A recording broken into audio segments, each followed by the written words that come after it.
ವಂದನೆ ಯೇಸುವೇ, ವಂದನೆ ಯೇಸುವೇ, ವಂದನೆ ಯೇಸುವೇ, ವಂದನೆ ಯೇಸುವೇ, ವಂದನೆ ಯೇಸುವೇ, ವಂದನೆ ಯೇಸುವೇ.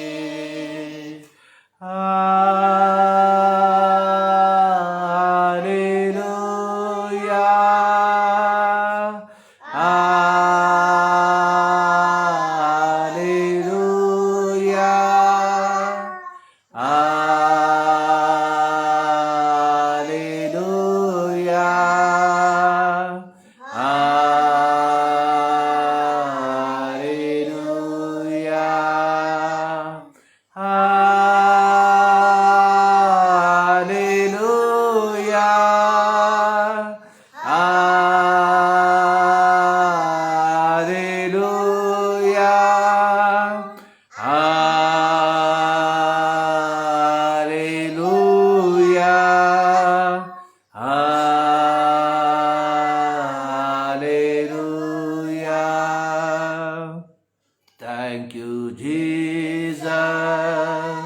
Thank you, Jesus. Thank you, Jesus. Thank you, Jesus. Thank you, Jesus. Thank you, Jesus. Thank you, Jesus. Thank you, Jesus.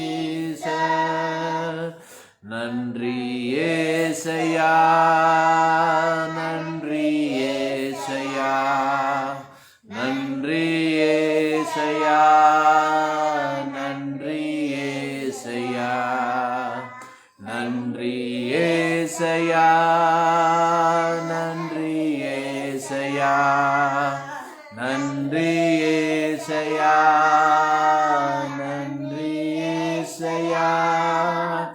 நன்னி ಯೇಸುವೆ, ನನ್ನಿ ಯೇಸುವೆ, ನನ್ನಿ ಯೇಸುವೆ, ನನ್ನಿ ಯೇಸುವೆ, ನನ್ನಿ ಯೇಸುವೆ, ನನ್ನಿ ಯೇಸುವೆ, ನನ್ನಿ ಯೇಸುವೆ, ನನ್ನಿ ಯೇಸುವೆ.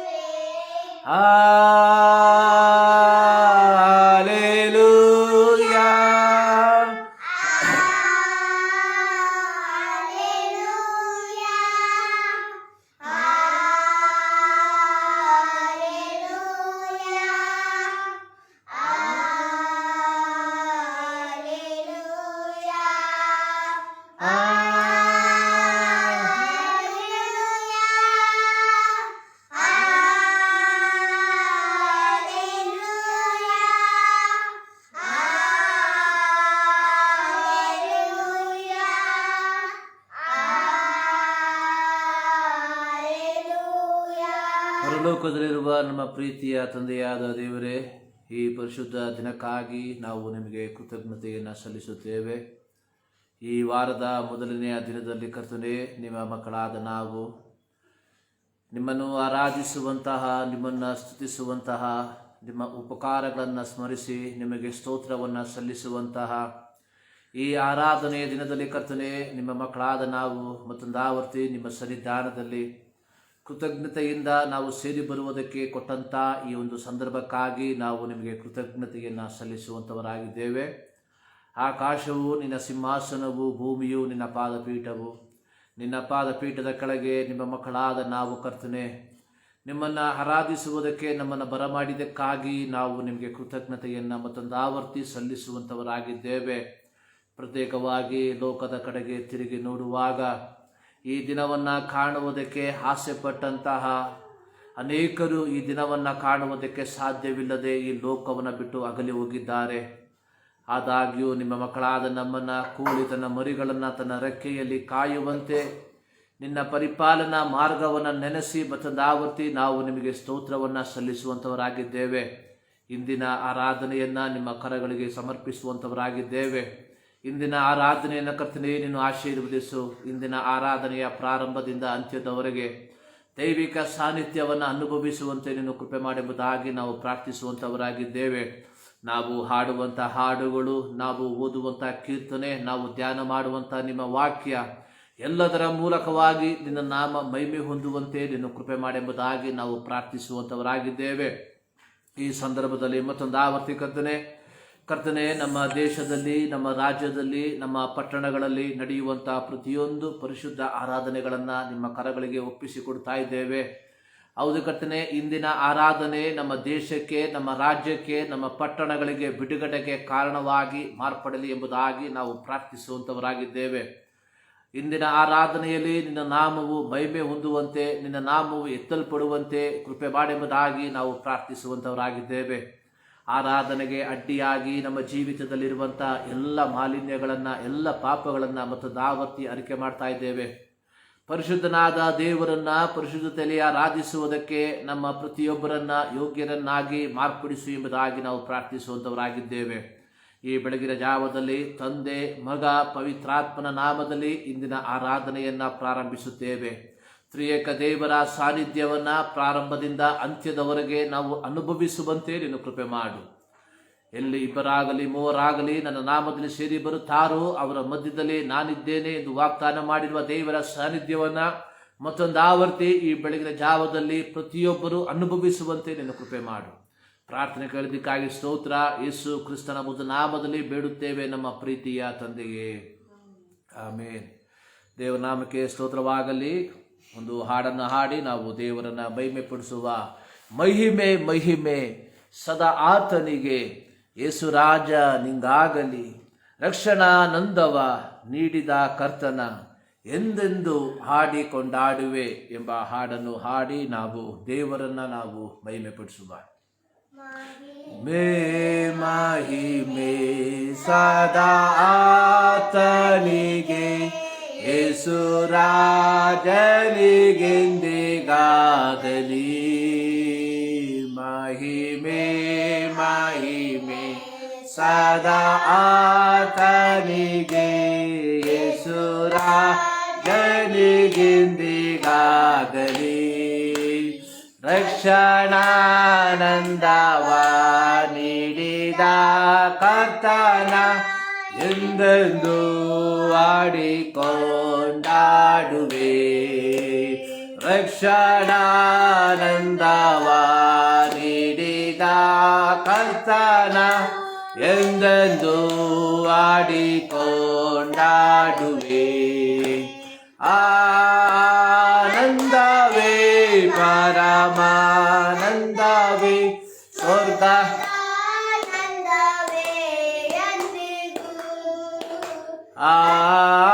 ಆನಂದವೇ ಪರಮಾನಂದವೇ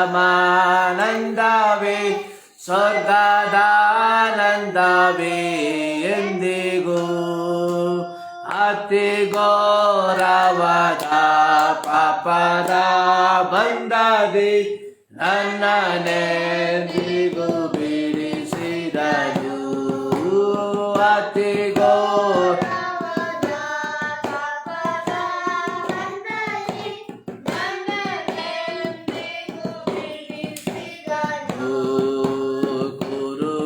ಕುರುಡನಾಗಿದ್ದೆ ಕರುಣೆ ತೋರಿದಿ, ಪರಮ ದೃಷ್ಟಿಯ ನೀಡಿದಿ. ಕುರುಡನಾಗಿದ್ದೆ ಕರುಣೆ ತೋರಿದಿ, ಪರಮ ದೃಷ್ಟಿಯ ನೀಡಿದಿ. ಕರುಣಾ ಸಾಗರ ಪಾಪಿಯ ರಕ್ಷಿಸ, ದರಗಿಳಿದು ನೀ ಬಾಂಧವನೇ. ಕರುಣಾ ಸಾಗರ ಪಾಪಿಯ ರಕ್ಷಿಸ, ದರಗಿಳಿದು ನೀ ಬಾಂಧವನೇ.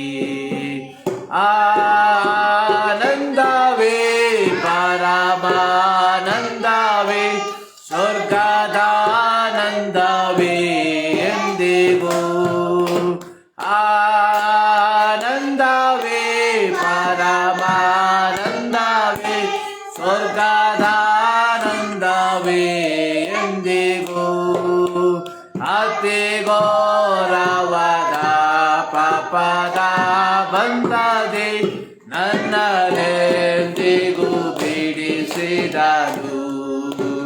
ಅತಿ ಘೋರವಾದ ಪಾಪದ ಬಂಧದಿ ನನ್ನ ನೆಮ್ಮದಿಗೂ ಜೀವ ಮಾರ್ಗದೋಳು ಹೋಗುವೆ ಯೇಸುರಾಜನ ಹಿಂದೆ ಹೋಗುವೆ. ಜೀವ ಮಾರ್ಗದೋಳು ಹೋಗುವೆ ಯೇಸುರಾಜನ ಹಿಂದೆ ಹೋಗುವೆ. ಭಾಗ್ಯ ಕಾನನಿಗೆ ಸೇರುವವರೆಗೆ ಸದಾ ಆತನ ಹಿಂದೆ ಹೋಗುವೆ. ಭಾಗ್ಯ ಕಾನನಿಗೆ ಸೇರುವವರೆಗೆ ಸದಾ ಆತನ ಹಿಂದೆ ಹೋಗುವೆ. ಆನಂದವೇ ಪರಮಾನಂದವೇ ಸ್ವರ್ಗದಾನಂದವೇ ಎಂದಿಗೂ. ಆನಂದವೇ ಪರಮಾನಂದವೇ ಸ್ವರ್ಗದಾನಂದವೇ ಎಂದಿಗೂ. ಅತಿ ಘೋರವಾದ ಪಾಪದ ಬಂಧದಿ ನನ್ನ ನೆಮ್ಮದಿಗೂ ಅತಿ ಘೋರವಾದ ಪಾಪದ ಬಂಧದಿ ನನ್ನ ನೆಮ್ಮದಿಗೂ ಬಿಡಿಸಿದನು. ಆನಂದವೇ ಪರಮಾನಂದವೇ ಸ್ವರ್ಗದಾನಂದವೇ ಎಂದಿಗೂ. ಆನಂದವೇ ಪರಮಾನಂದವೇ ಸ್ವರ್ಗದಾನಂದವೇ ಎಂದಿಗೂ. ಅತಿ ಘೋರವಾದ ಪಾಪದ ಬಂಧದಿ ನನ್ನ ನೆಮ್ಮದಿಗೂ ಬಿಡಿಸಿದನು. ಅತಿ ಘೋರವಾದ ಪಾಪದ ಬಂಧದಿ ನನ್ನ ನೆಮ್ಮದಿಗೂ ಬಿಡಿಸಿದನು.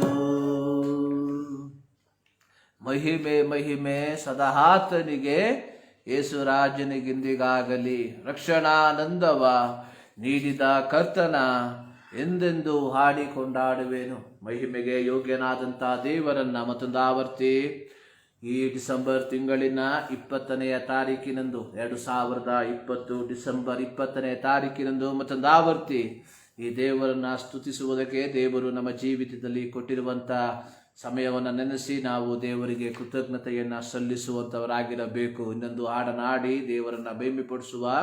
ಹಲ್ಲೆಲೂಯಾ ಸ್ತುತಿ ಮಾಡಿರಿ, ನಮ್ಮ ಯೇಸುವಿಗೆ ಸ್ತೋತ್ರ ಮಾಡಿರಿ ಎಂಬ ಹಾಡನ್ನು ಹಾಡಿ ನಾವು ದೇವರನ್ನ ಮಹಿಮೆಪಡಿಸುವ. 301 ಹಲ್ಲೆಲೂಯಾ ಸ್ತುತಿ ಮಾಡಿರಿ, ಹಲ್ಲೆಲೂಯಾ ಸ್ತುತಿ ಮಾಡಿರಿ, ನಮ್ಮ ಯೇಸುವಿಗೆ ಸ್ತೋತ್ರ ಮಾಡಿರಿ. ಹಲ್ಲೆಲೂಯಾ ಸ್ತುತಿ ಮಾಡಿರಿ, ನಮ್ಮ ಯೇಸುವಿಗೆ ಸ್ತೋತ್ರ ಮಾಡಿರಿ.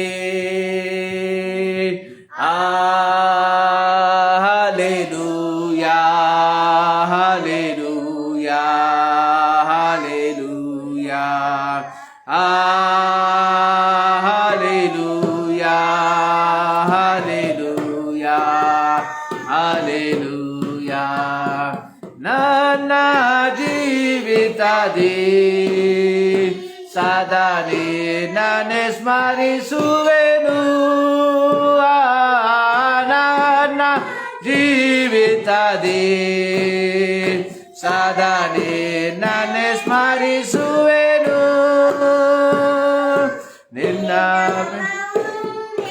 ನಿನ್ನ ಚಿತ್ತಾರಿತು ಬಾಳುವೆ ನಾನೆಂದು. ನಿನ್ನ ಆತ್ಮವೊಂದೇ ನಿನ್ನ ಚಿತ್ತ ಹರಿತು ಬಾಳುವೆ ನಾನೆಂದು. ಹಲ್ಲೆಲೂಯಾ ಸ್ತುತಿ ಮಾಡಿರಿ, ನಮ್ಮ ಯೇಸುವಿಗೆ ಸ್ತೋತ್ರ ಮಾಡಿರಿ. ಹಲ್ಲೆಲೂಯಾ ಸ್ತುತಿ ಮಾಡಿರಿ, ನಮ್ಮ ಯೇಸುವಿಗೆ ಸ್ತೋತ್ರ ಮಾಡಿರಿ.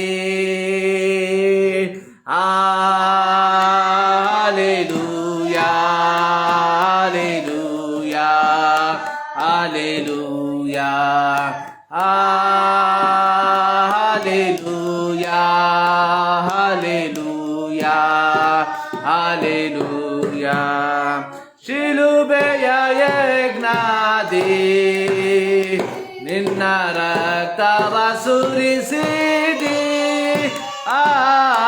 ಶಿಲುಬೆಯ ಯಜ್ಞಾದಿ ನಿನ್ನ ರಕ್ತವ ಸುರಿಸಿದಿ. ಪಾಪ ನಿವಾರಿಸಿ ಶುದ್ಧೀಕರಿಸಿ ರಕ್ಷಣೆ ನೀಡಿದಿ. ಪಾಪ ನಿವಾರಿಸಿ ಶುದ್ಧೀಕರಿಸಿ ರಕ್ಷಣೆ ನೀಡಿದಿ. ಹಲ್ಲೆಲೂಯಾ ಸ್ತುತಿ ನಮ್ಮ ಯೇಸುವಿಗೆ ಸ್ತೋತ್ರ ಮಾಡಿರಿ. ಹಲ್ಲೆಲೂಯಾ ಸ್ತುತಿ ಮಾಡಿರಿ. ನಮ್ಮ ಯೇಸುವಿಗೆ ಸ್ತೋತ್ರ ಮಾಡಿರಿ. Hallelujah hallelujah hallelujah hallelujah hallelujah hallelujah. ಯೇಸುವ ನಂಬಿರಿ ನಿಜ ರಕ್ಷಣೆ ಹೊಂದಿರಿ. ಯೇಸುವ ನಂಬಿರಿ ನಿಜ ರಕ್ಷಣೆ ಹೊಂದಿರಿ. ನಿತ್ಯ ಭಾಗ್ಯವ ಪಡೆಯಿರಿ ಎಂಬ ವಾರ್ತೆಯ ಸಾರುವೆವು. ನಿತ್ಯ ಭಾಗ್ಯವ ಪಡೆಯಿರಿ ಎಂಬ ವಾರ್ತೆಯ ಸಾರುವೆವು. ಹಲ್ಲೆಲೂಯಾ ಸ್ತುತಿ ಮಾಡಿರಿ. ನಮ್ಮ ಯೇಸುವಿಗೆ ಸ್ತೋತ್ರ ಮಾಡಿರಿ. ಹಲ್ಲೆಲೂಯಾ ಸ್ತುತಿ ಮಾಡಿರಿ. ನಮ್ಮ ಯೇಸುವಿಗೆ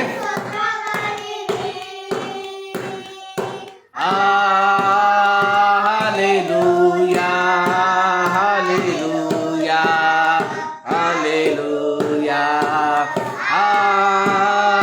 ಹಾಲೆಲೂಯಾ ಹಾಲೆಲೂಯಾ ಹಾಲೆಲೂಯಾ. ತೀರಲು ಯಾತ್ರೆ ನಿನ್ನ ಬಳಿ ನಾ ಬರುವೆನು. ತೀರಲು ಯಾತ್ರೆ ನಿನ್ನ ಬಳಿ ನಾ ಬರುವೆನು. ನಿತ್ಯ ಬಿಡಾರದಿನಿ ನಯ ಸ್ತುತಿಸುತ್ತ ನಿತ್ಯವು ವಾಸಿಸುವೆ. ನಿತ್ಯ ಬಿಡಾರದಿನಿ ನಯ ಸ್ತುತಿಸುತ್ತ ನಿತ್ಯವು ವಾಸಿಸುವೆ. ಹಲ್ಲೆಲೂಯಾ ಸ್ತುತಿ ನಮ್ಮ ಯೇಸುವಿಗೆ.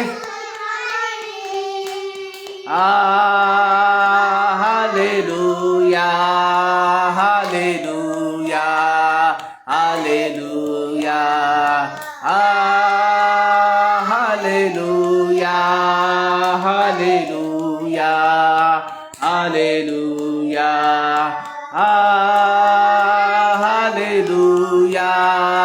Hallelujah hallelujah hallelujah hallelujah hallelujah. Hallelujah ಸ್ತುತಿ ಮಾಡಿರಿ. ಯೇಸುವಿಗೆ ಸ್ತೋತ್ರ ಮಾಡಿರಿ. Hallelujah hallelujah hallelujah. ಈ ಬೆಳಗಿನ ಜಾವದಲ್ಲಿ ದೇವರ ಸನ್ನಿಧಾನದಲ್ಲಿ ನಾವು ದೇವರನ್ನ ಆರಾಧಿಸುವುದಕ್ಕೆ ನಾವು ಸೇರಿ ಬಂದಿದ್ದೇವೆ.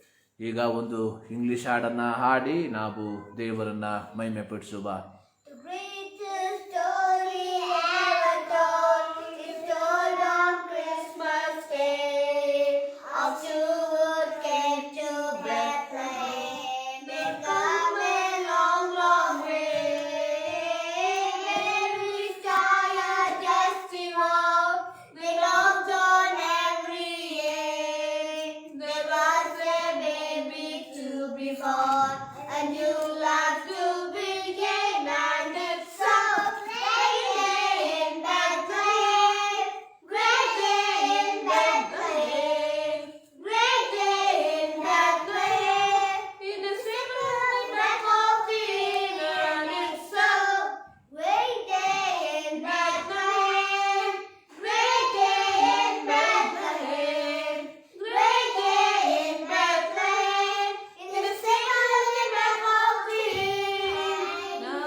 Price lord. ದೇವರ ನಾಮಕ್ಕೆ ಸ್ತೋತ್ರವಾಗಲಿ. ಇಂದು ಇಡೀ ಪ್ರಪಂಚ ಯೇಸು ಕ್ರಿಸ್ತನ ಜನನವನ್ನು, ಯೇಸು ಕ್ರಿಸ್ತನ ಈ ಲೋಕಕ್ಕೆ ಮನುಷ್ಯನಾಗಿ ಹುಟ್ಟಿದಂತಹ ಆ ಒಂದು ಸಂದರ್ಭವನ್ನು ಆಚರಿಸುವುದಕ್ಕೆ ಬಹಳ ಕಾತುರದಿಂದ ಕಾಯುವಂಥದ್ದನ್ನು ನಾವು ನೋಡುವಂಥವರಾಗಿದ್ದೇವೆ.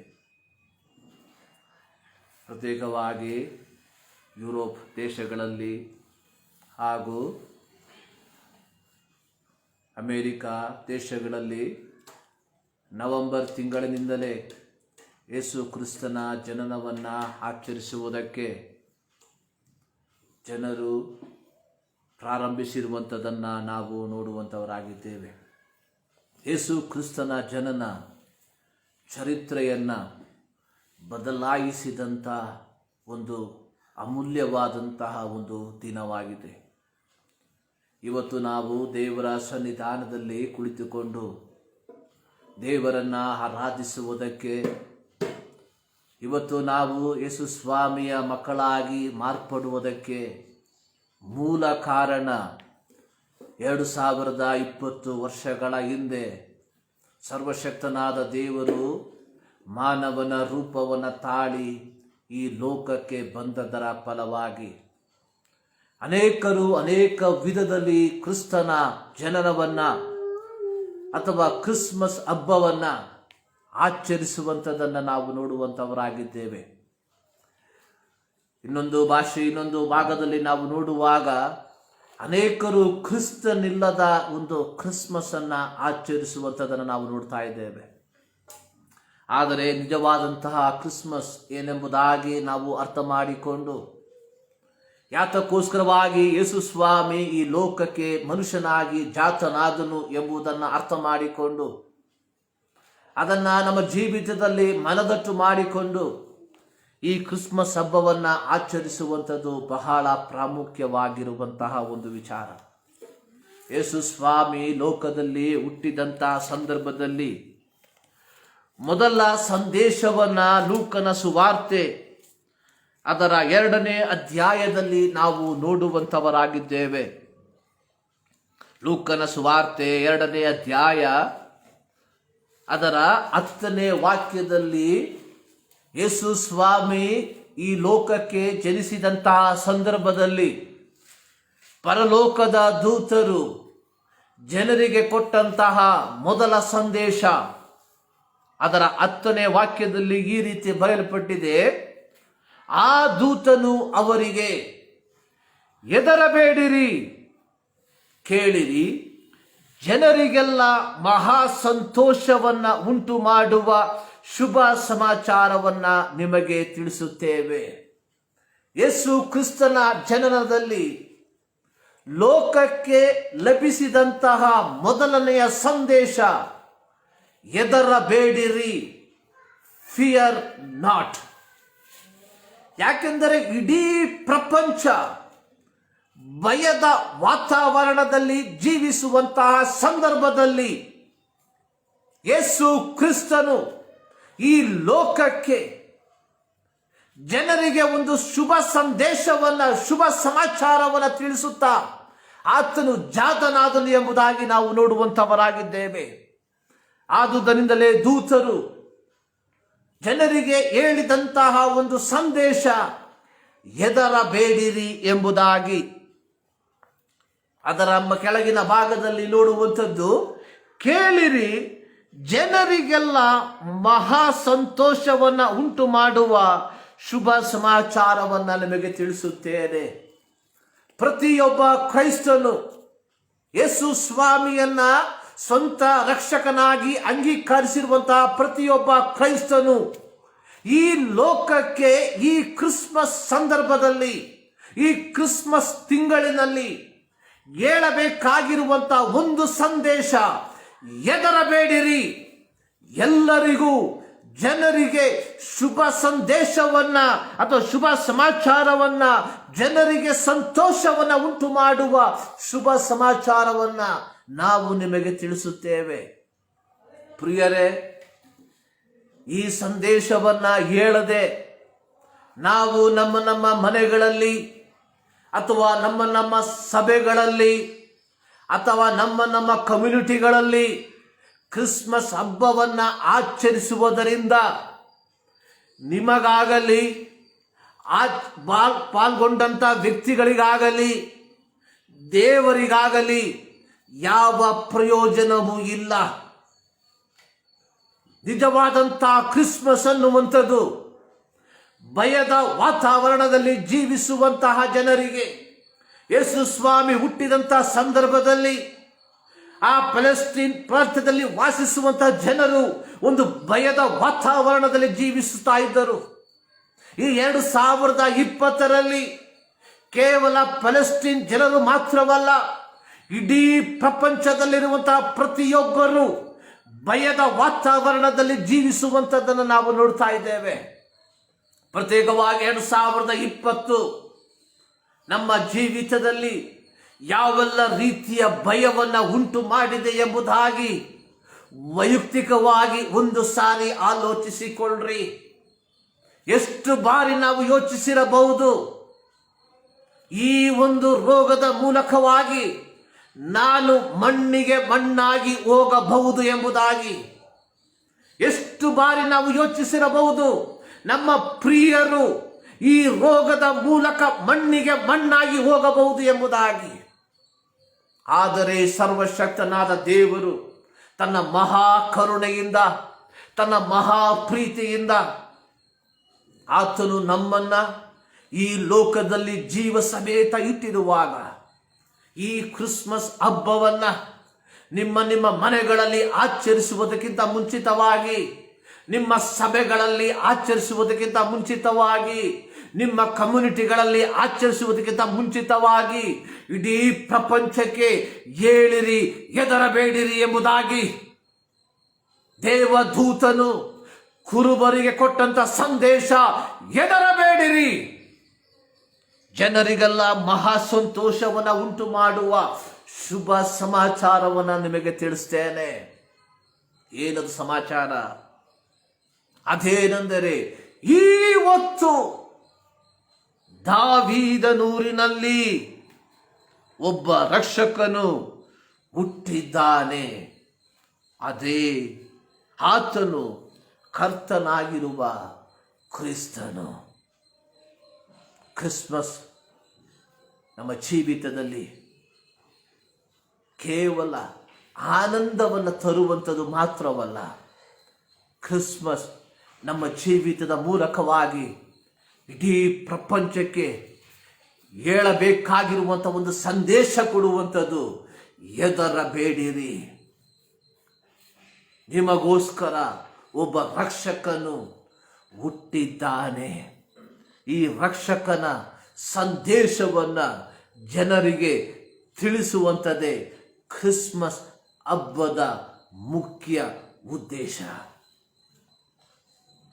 ಈ ಉದ್ದೇಶವನ್ನ ನಾವು ಪೂರ್ತಿಗೊಳಿಸದೆ ಕೇವಲ ಬಾಹ್ಯವಾದಂಥ ಆಚರಣೆಯ ಮೂಲಕವಾಗಿ ನಮ್ಮಲ್ಲಿರುವಂತಹ ಹಣಗಳನ್ನು, ನಮ್ಮಲ್ಲಿರುವಂತಹ ಸವಲತ್ತುಗಳನ್ನು ವ್ಯಯ ಮಾಡಿದರೆ ಇದರಿಂದ ಯಾರಿಗೆ ಪ್ರಯೋಜನ? ಕ್ರಿಸ್ಮಸ್ ಸಂದೇಶವನ್ನ, ಕ್ರಿಸ್ತನ ಜನನದ ಉದ್ದೇಶವನ್ನ ಜನರಿಗೆ ತಿಳಿಸದೆ ಕೇವಲ ಸಿಹಿಗಳನ್ನ, ಆಹಾರಗಳನ್ನ, ವಸ್ತ್ರಗಳನ್ನ ಕೊಡುವುದರ ಮೂಲಕ ಯಾರಿಗೇನು ಪ್ರಯೋಜನ? ನಿನ್ನ ನನ್ನ ಕ್ರಿಸ್ಮಸ್ ಒಂದು ಅರ್ಥಗರ್ಭಿತವಾಗಿ ಮಾರ್ಪಡಬೇಕಾದರೆ ನೀನು ನಾನು ಮಾಡಬೇಕಾಗಿರುವಂಥದ್ದು ಒಂದೇ ಒಂದು ಕಾರ್ಯ. ಭಯದಲ್ಲಿ ವಾಸಿಸುವಂತಹ ಜನರಿಗೆ, ನಿರಾಶೆಯಲ್ಲಿ ವಾಸಿಸುವಂತಹ ಜನರಿಗೆ ಧೈರ್ಯವಾಗಿ ನಾವು ಹೇಳುವಂಥವರಾಗಿರಬೇಕು. ಹೆದರಬೇಡಿರಿ. ದಾವೀದನೂರಿನಲ್ಲಿ ಒಬ್ಬ ರಕ್ಷಕನು ಹುಟ್ಟಿದ್ದಾನೆ. ಆತನೇ ಕರ್ತನಾಗಿರುವ ಕ್ರಿಸ್ತನು. ಇದನ್ನೇ ದೇವರು ನಮ್ಮ ಪ್ರತಿಯೊಬ್ಬರಿಂದ ಎದುರು ನೋಡುವಂಥದ್ದು. ಇದು ಕೇವಲ ಕ್ರಿಸ್ಮಸ್ ದಿನಗಳಲ್ಲಿ ಮಾತ್ರವಲ್ಲ ಹೇಳಬೇಕಾಗಿರುವಂಥ ಸಂದೇಶ. ನಮ್ಮ ಜೀವಿತದಲ್ಲಿ ದೇವರು ಆಯುಸ್ಸನ್ನ ಕೊಟ್ಟಿರುವಂಥ ಪ್ರತಿ ದಿನ ನಾವು ಈ ಲೋಕಕ್ಕೆ ಕೊಡಬೇಕಾಗಿರುವಂಥ ಒಂದು ಸಂದೇಶ, ಹೆದರಬೇಡಿರಿ.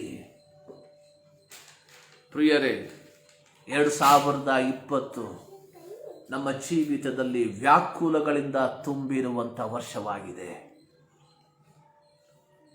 2020 ಎಂಬ ವರ್ಷವನ್ನ ನಾವು ಉಚ್ಚರಿಸುವುದಕ್ಕಿಂತ ಹೆಚ್ಚಾಗಿ 2019 ನಾವು ಉಚ್ಚರಿಸಿದ್ದೇವೆ. ಕೋವಿಡ್-19 2019ಗೆ ಅನುಗುಣವಾಗಿರುವಂಥ ಒಂದು ಪದ ಕೋವಿಡ್-19. ನಮ್ಮಲ್ಲಿ ಎಷ್ಟು ಜನ 2020 ಉಚ್ಚರಿಸಿದ್ದೇವೆ ಎಂಬುದಾಗಿ ನೋಡುವಾಗ ಬಹಳ ವಿರಳ. ಆದರೆ ಕೋವಿಡ್-19 2020ರಲ್ಲಿ ಅತಿ ಹೆಚ್ಚಾಗಿ ಉಪಯೋಗಿಸಿರುವಂತಹ ಒಂದೇ ಒಂದು ಪದ, ಅದು ಕೋವಿಡ್-19.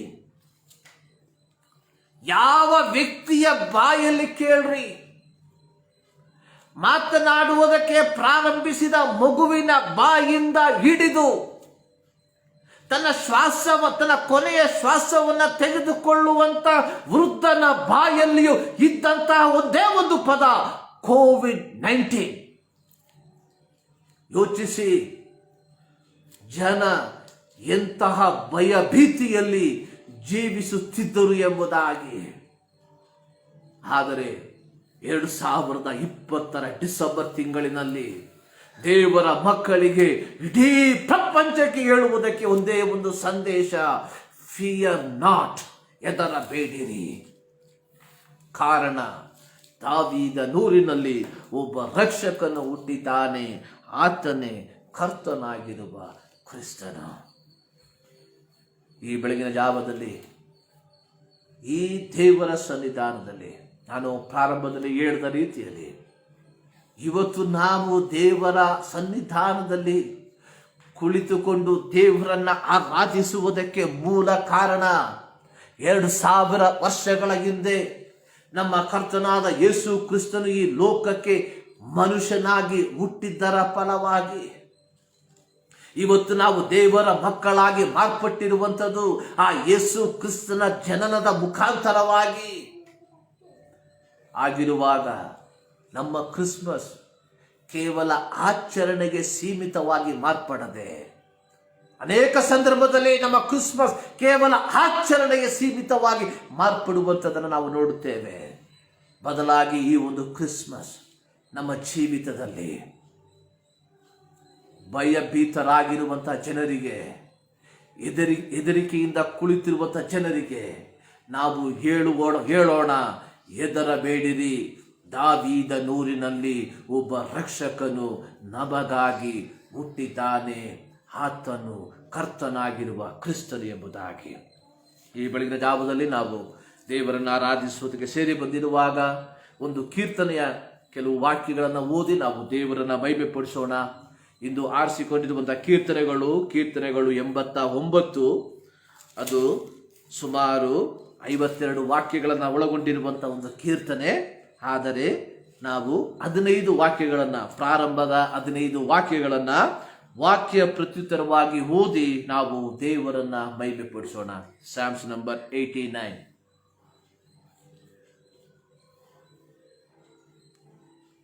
ದೇವರ ವಾಕ್ಯವನ್ನ ಓದಿ ಕೇಳುವ. ಯೆಹೋವನೇ, ನಿತ್ಯವೂ ನಿನ್ನ ಕೃಪಾತಿಶಯವನ್ನು ಹಾಡಿ ಅರಸುವೆನು. ನಿನ್ನ ಸತ್ಯತೆಯನ್ನು ಮುಂದಣ ಸಂತಾನದವರಿಗೆಲ್ಲರಿಗೂ ನನ್ನ ಬಾಯಿ ತಿಳಿಯ ಮಾಡುವುದು.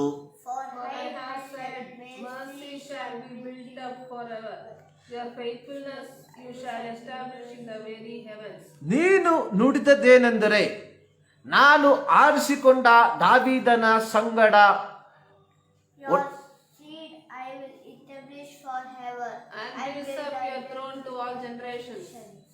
ಯೆಹೋವನೇ, ಗಗನವು ನಿನ್ನ ಮಹತ್ತನ್ನ ಪ್ರಸಿದ್ಧಪಡಿಸುವುದು, ನಿನ್ನ ಸತ್ಯತೆಯನ್ನು ಪರಿಶುದ್ಧರ ಸಭೆಯಲ್ಲಿ ಕೀರ್ತಿಸುವುದು. For who in the heavens can be compared to the Lord? Who among the sons of the mighty can be likened to the Lord? ಆತನು ಪರಿಶುದ್ಧರ ಸಭೆಯಲ್ಲಿ ಭಯಂಕರನಾದ ದೇವರು, ತನ್ನ ಎಲ್ಲ ಪರಿವಾರದವರಿಗಿಂತ ಭೀಕರನು.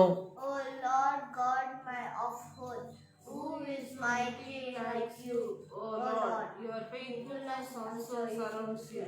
ಸಮುದ್ರದ ಅಲ್ಲಕಲ್ಲೋಲಗಳನ್ನು ಅಂಕೆಯಲ್ಲಿಟ್ಟುಕೊಂಡಿರುವವನು ನೀನು, ತೆರೆಗಳು ಏಳುವಾಗ ಅವುಗಳನ್ನು ತಡೆಯುವವನು ನೀನು. You have broken Rahab in pieces as one who is slain. ಆಕಾಶವು ನಿನ್ನದು, ಭೂಮಿಯು ನಿನ್ನದೇ, ಲೋಕವನ್ನು ಅದರಲ್ಲಿರುವುದೆಲ್ಲವನ್ನು ನಿರ್ಮಿಸಿದವನು ನೀನು. The north of the south, you have created them. Tabor and Ammon rejoice in your name. ನಿನ್ನ ಭುಜಬಲವು ಮಹಾಬಲವುಳ್ಳದು, ನಿನ್ನ ಹಸ್ತವು ಶಕ್ತಿಯುಳ್ಳದು, ನಿನ್ನ ಬಲಗೈ ಮಹತ್ತುಗಳನ್ನು ನಡೆಸುತ್ತದೆ. Righteousness and justice are the foundation of your throne. Mercy and truth go before your face. 15ನೇ ವಾಕ್ಯವನ್ನು ಒಟ್ಟಿಗೆ ಓದೋಣ. ಉತ್ಸಾಹಧ್ವನಿಯನ್ನು ಕೇಳಿದ ಜನರು ಧನ್ಯರು, ಯೆಹೋವನೇ, ಅವರು ನಿನ್ನ ಮುಖ ಪ್ರಕಾಶದಲ್ಲಿ ಸಂಚರಿಸುತ್ತಾರೆ. ದೇವರ ನಾಮಕ್ಕೆ ಸ್ತೋತ್ರವಾಗಲಿ. ಈ ಬೆಳಗಿನ ಜಾವದಲ್ಲಿ ಮತ್ತೊಂದು ಆವರ್ತಿ ದೇವರ ಸನ್ನಿಧಾನಕ್ಕೆ ನಾವು ದೇವರನ್ನು ಸ್ತುತಿಸುವುದಕ್ಕೆ, ದೇವರನ್ನು ಆರಾಧಿಸುವುದಕ್ಕೆ ದೇವರು ಕೊಟ್ಟಿರುವಂತಹ ಈ ಒಂದು ಸಮಯಕ್ಕಾಗಿ ನಾನು ದೇವರಿಗೆ ಕೃತಜ್ಞತೆಯನ್ನು ಸಲ್ಲಿಸುವಂತವನಾಗಿದ್ದೇನೆ. ಇವತ್ತು ನಾವು ಓದಿದಂತಹ ಕೀರ್ತನೆಗಳು 89, Psalms 89. ಸೊ ಇದರ ಮೇಲ್ಭಾಗದಲ್ಲಿ ಬರೆದಿರುವಂಥದ್ದು, ಸರ್ವಶಕ್ತನು ಸತ್ಯಸಂಧನು ಆಗಿರುವ ದೇವರು ತಾನು ದಾವೀದನಿಗೆ ಮಾಡಿದ ವಾಗ್ದಾನವನ್ನು ನೆರವೇರಿಸಬೇಕೆಂಬ ಪ್ರಾರ್ಥನೆ.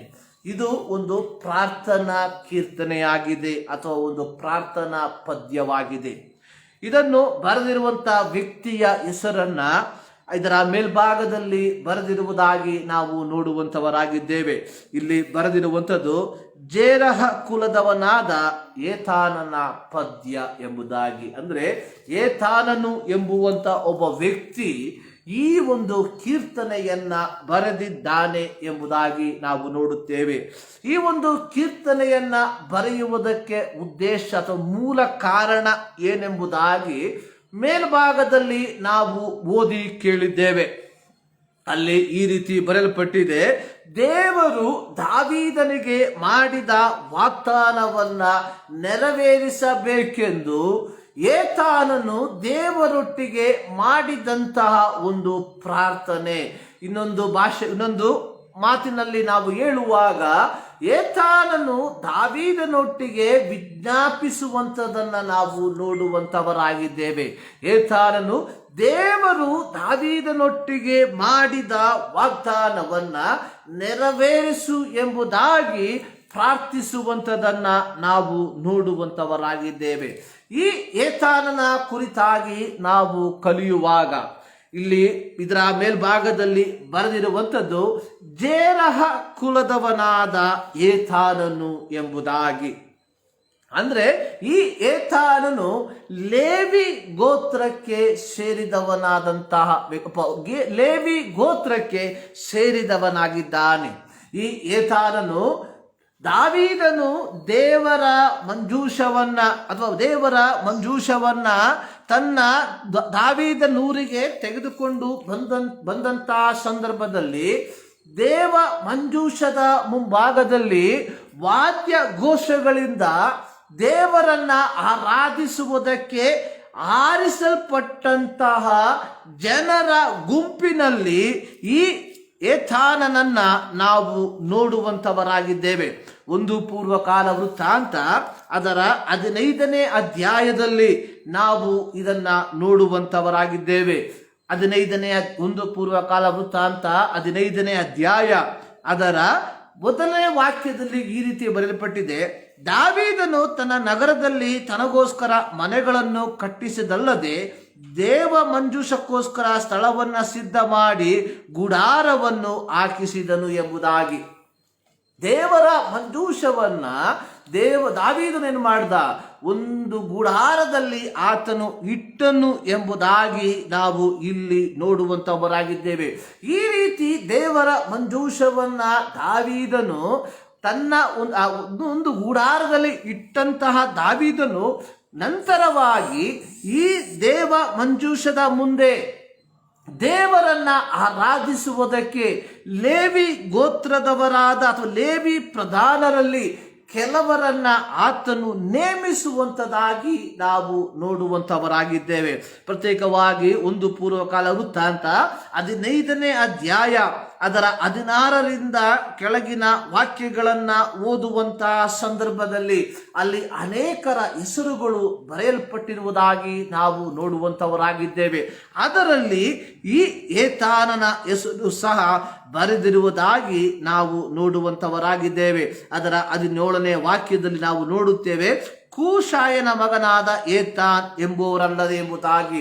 ಏತಾನನು ದೇವ ಮಂಜೂಷದ ಮುಂದೆ ದೇವರನ್ನು ಆರಾಧಿಸುವ ಲೇವಿ ಗೋತ್ರಕ್ಕೆ ಸೇರಿದ ಒಬ್ಬ ಯಾಜಕನಾಗಿದ್ದನು. ಈ ಏತಾನನು ದೇವರ ಸನ್ನಿಧಾನದಲ್ಲಿ ಪ್ರಾರ್ಥಿಸಿದ ಒಂದು ಪ್ರಾರ್ಥನೆ ಕೀರ್ತನ ರೂಪವಾಗಿ ನಮ್ಮ ಕೈಗೆ ಕೊಡಲ್ಪಟ್ಟಿರುವುದಾಗಿ ನಾವು ನೋಡುವಂತವರಾಗಿದ್ದೇವೆ. ಕೀರ್ತನೆಗಳ ಕುರಿತಾಗಿ ನಾವು ಕಲಿಯುವಾಗ ಕೀರ್ತನೆಗಳಲ್ಲಿ ನಾವು ಪ್ರಾರ್ಥನೆಗಳನ್ನು ನಾವು ನೋಡುವಂತವರಾಗಿದ್ದೇವೆ.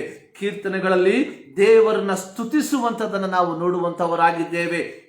ಕೀರ್ತನೆಗಳಲ್ಲಿ ಕೃತಜ್ಞತೆಯನ್ನು ಸಲ್ಲಿಸುವಂಥದ್ದನ್ನು ನಾವು ನೋಡುವಂತವರಾಗಿದ್ದೇವೆ. ಕೀರ್ತನೆಗಳಲ್ಲಿ ಕಣ್ಣೀರಿನ ಪ್ರಾರ್ಥನೆಗಳನ್ನು ನಾವು ನೋಡುವಂತವರಾಗಿದ್ದೇವೆ. ಅದೇ ರೀತಿ 89ನೆಯ ಕೀರ್ತನೆ ಏತಾನನು ದಾವೀದನಿಗೋಸ್ಕರವಾಗಿ ಅಥವಾ ದಾವೀದನಿಗೆ ದೇವರು ಮಾಡಿದ ವಾಗ್ದಾನವನ್ನ ನೆರವೇರಿಸು ಎಂಬುದಾಗಿ ದೇವರೊಟ್ಟಿಗೆ ಮಾಡಿದ ಪ್ರಾರ್ಥನೆಯ ಒಂದು ಸಂಗ್ರಹ ಇದಾಗಿದೆ ಎಂಬುದಾಗಿ ನಾವು ಅರ್ಥ ಮಾಡಿಕೊಳ್ಳುವಂತವರಾಗಿರಬೇಕು.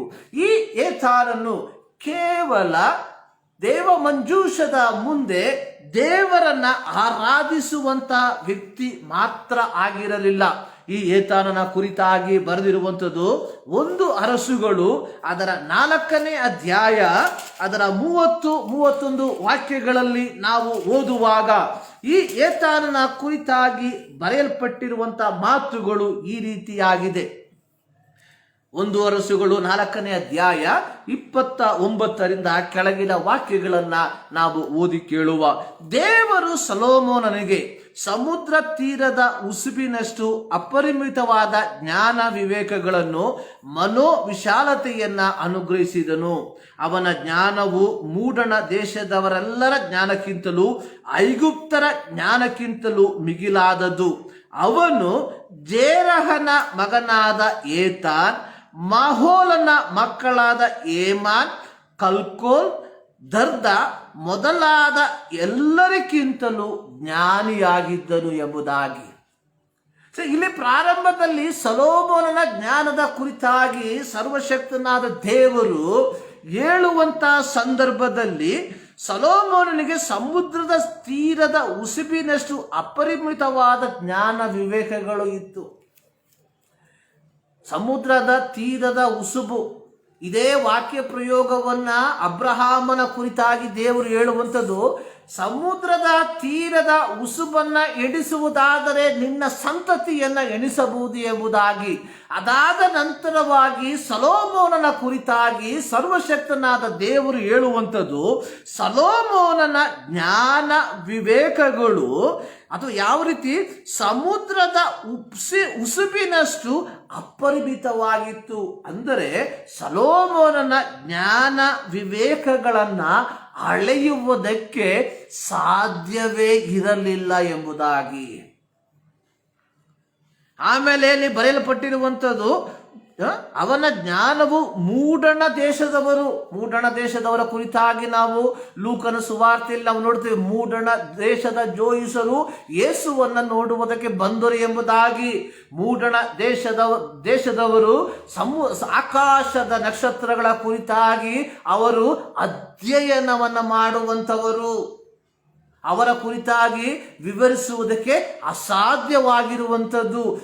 ಇಲ್ಲಿ ಸರ್ವಶಕ್ತನಾದ ದೇವರು ಸೊಲೊಮೋನನ ಜ್ಞಾನದ ಕುರಿತಾಗಿ ಹೇಳುವಾಗ ಒಂದು ಸಮುದ್ರದ ಮರಳಿಗಿಂತಲೂ ಮಿಗಿಲಾಗಿರುವಂಥದ್ದು, ಎರಡನೇದಾಗಿ ಮೂಡಣ ದೇಶದವರೆಲ್ಲರ ಜ್ಞಾನಕ್ಕಿಂತಲೂ ಐಗುಪ್ತರ ಜ್ಞಾನಕ್ಕಿಂತಲೂ ಮಿಗಿಲಾದದು ಎಂಬುದಾಗಿ. ಅಂದರೆ ದೇವರು ಸೊಲೊಮೋನನಿಗೆ ಕೊಟ್ಟಂತ ಜ್ಞಾನದ ಕುರಿತಾಗಿ ಇಲ್ಲಿ ಬರೆದಿರುವುದಾಗಿ ನಾವು ನೋಡುತ್ತೇವೆ. ಅದೇ ಸಂದರ್ಭದಲ್ಲಿ ಲೇವಿ ಗೋತ್ರಕ್ಕೆ ಸೇರಿದವನಾದಂತಹ ಈ ಏತಾನನಿಗೂ ಸಹ ವಿಶೇಷವಾದ ಜ್ಞಾನ ಇದ್ದದ್ದಾಗಿ ನಾವು ನೋಡುತ್ತೇವೆ. ಆದುದರಿಂದಲೇ ಇಲ್ಲಿ ಬರೆಯಲ್ಪಟ್ಟಿರುವುದು, ಅವನು ಯಾರು? ಸೊಲೊಮೋನನು ಜೇರಹನ ಮಗನಾದ ಏತಾನ್, ಮಾಹೋಲನ ಮಕ್ಕಳಾದ ಏಮಾನ್, ಕಲ್ಕೋಲ್, ದರ್ದ ಮೊದಲಾದ ಎಲ್ಲರಿಗಿಂತಲೂ ಜ್ಞಾನಿಯಾಗಿದ್ದನು ಎಂಬುದಾಗಿ. ನಾನು ಇಲ್ಲಿ ಏತಾನನ ಕುರಿತಾಗಿ ಮಾತನಾಡುವುದಕ್ಕೆ ಈ ವಾಕ್ಯ ಭಾಗಗಳನ್ನು ನಾನು ಓದಿದ್ದೇನೆ. ಮೊದಲನೇದಾಗಿ ಈ ಏತಾನನು ದೇವ ಮಂಜೂಷದ ಮುಂದೆ ವಾದ್ಯವನ್ನ ನುಡಿಸಿ ದೇವರನ್ನ ಸ್ತುತಿಸುವಂತಹ ಒಬ್ಬ ಲೇವಿ ಯಾಜಕನಾಗಿದ್ದನು. ಎರಡನೇದಾಗಿ ಈ ಏತಾನನು ಸರ್ವ ಜ್ಞಾನಿಯಾಗಿದ್ದನು. ಆದುದರಿಂದಲೇ ಇಲ್ಲಿ ಬರೆಯಲ್ಪಟ್ಟಿರುವಂಥದ್ದನ್ನು ನಾವು ನೋಡುವಂಥವರಾಗಿದ್ದೇವೆ. ಈ ಏತಾನನು ದೇವರ ಸನ್ನಿಧಾನದಲ್ಲಿ ಪ್ರಾರ್ಥಿಸುವಂತ ಪ್ರಾರ್ಥನೆಯನ್ನ ನಾವು ಇಂದು ಓದಿದ್ದೇವೆ. ನಾನು ಪ್ರಾರಂಭದಲ್ಲಿ ಹೇಳಿದೆ, ಇದು ಸುಮಾರು 52 ವಾಕ್ಯಗಳನ್ನ ಒಳಗೊಂಡಿರುವಂತಹ ಒಂದು ಕೀರ್ತನೆಯಾಗಿದೆ. ಈ 52 ವಾಕ್ಯಗಳಲ್ಲಿ ಏತಾನನು ಮಾಡುವಂತಹ ಪ್ರಾರ್ಥನೆಯನ್ನ ನಾವು ಕಲಿಯುವಂತವರಾಗಿದ್ದೇವೆ. ಇದರ ಪ್ರಾರಂಭದ 4 ವಾಕ್ಯಗಳಲ್ಲಿ ನಾವು ನೋಡುವಂಥದ್ದು ಏತಾನನು ದೇವರ ಪ್ರೀತಿಯನ್ನ ಹಾಗೂ ದೇವರು ಮಾಡಿದ ವಾಗ್ದಾನವನ್ನ ನೆನೆಸಿ ದೇವರನ್ನ ಸ್ತುತಿಸುವಂಥದ್ದನ್ನ ನಾವು ನೋಡುವಂಥವರಾಗಿದ್ದೇವೆ.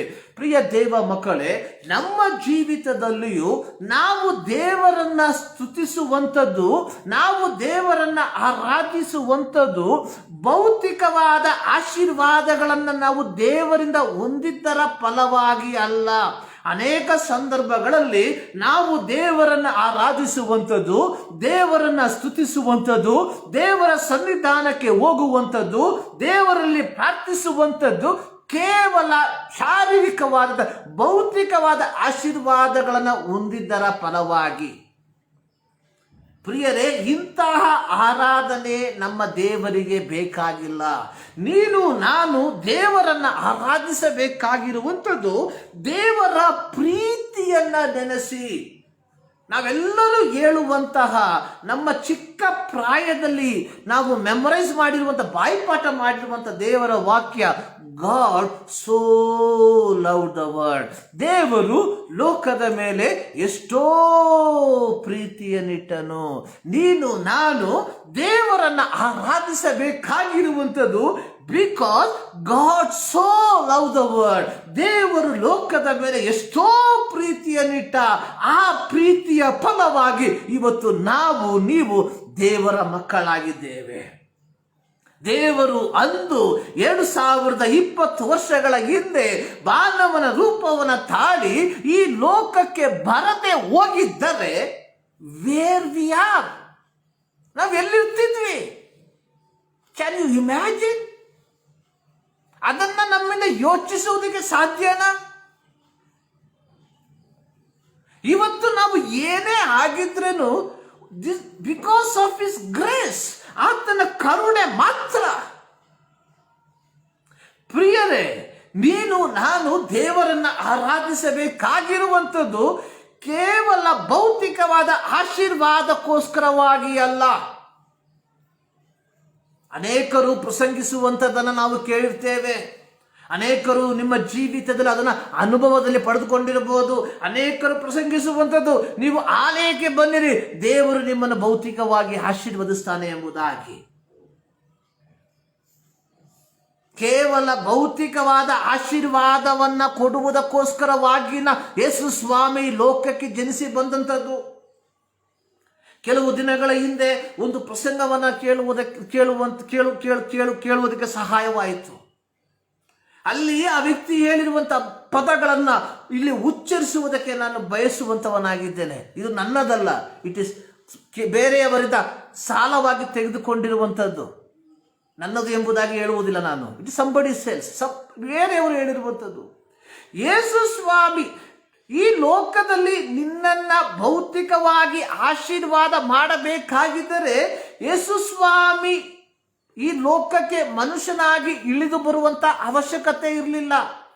ಈ ಲೋಕದಲ್ಲಿ ಯಾವುದಾದರೂ ಒಂದು ಒಳ್ಳೆಯ ಎಕನಾಮಿಸ್ಟ್ ಅನ್ನು ಎಬ್ಬಿಸಿದ್ರೆ ಸಾಕಾಗಿತ್ತು. ಲೋಕದಲ್ಲಿ ನಾವೆಲ್ಲರೂ ಹಣವಂತರಾಗಿ ಮಾರ್ಪಡ್ತಾ ಇದ್ವಿ. ಹೌದೋ ಅಲ್ವೋ?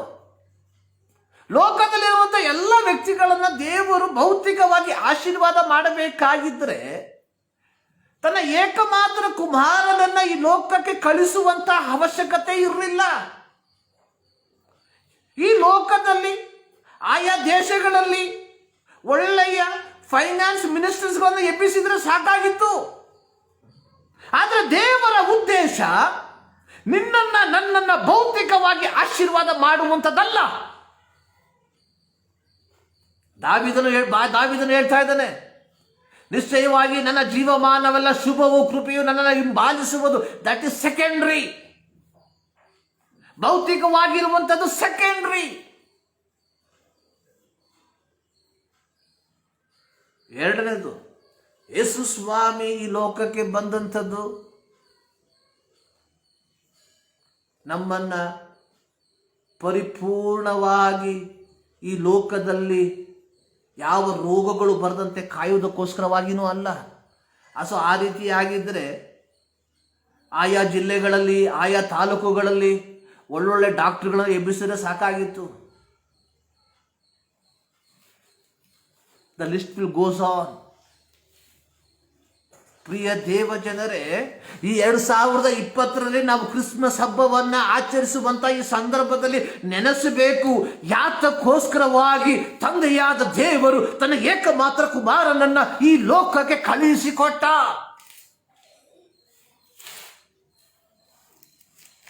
ಯಾತಕ್ಕೋಸ್ಕರವಾಗಿ ಯೇಸು ಸ್ವಾಮಿ ಲೋಕಕ್ಕೆ ಬಂದನು ಎಂಬುದಾಗಿ ನಾವು ಮತ್ತಾಯನ ಸುವಾರ್ತೆಯಲ್ಲಿ ನಾವು ನೋಡುವಂಥವರಾಗಿದ್ದೇವೆ. ಮತ್ತಾಯನ ಸುವಾರ್ತೆ 1ನೇ ಅಧ್ಯಾಯ ಅದರ 21ನೇ ವಾಕ್ಯದಲ್ಲಿ ದೇವದೂತನು ಯೋಸೇಫನಿಗೆ, ಮರಿಯಳ ಗಂಡನಾದಂಥ ಯೋಸೇಫನಿಗೆ ಹೇಳಿದಂಥ ವಾಕ್ಯಗಳನ್ನು ಕೇಳ್ರಿ. ಆಕೆಯು ಒಬ್ಬ ಮಗನನ್ನ ಹಡೆಯುವಳು, ನೀನು ಅವನಿಗೆ ಯೇಸು ಎಂದು ಹೆಸರಿಡಬೇಕು, ಯಾಕೆಂದರೆ ಆತನೇ ತನ್ನ ಜನರನ್ನು ಅವರ ಪಾಪಗಳಿಂದ ಬಿಡಿಸಿ ಕಾಯುವನು.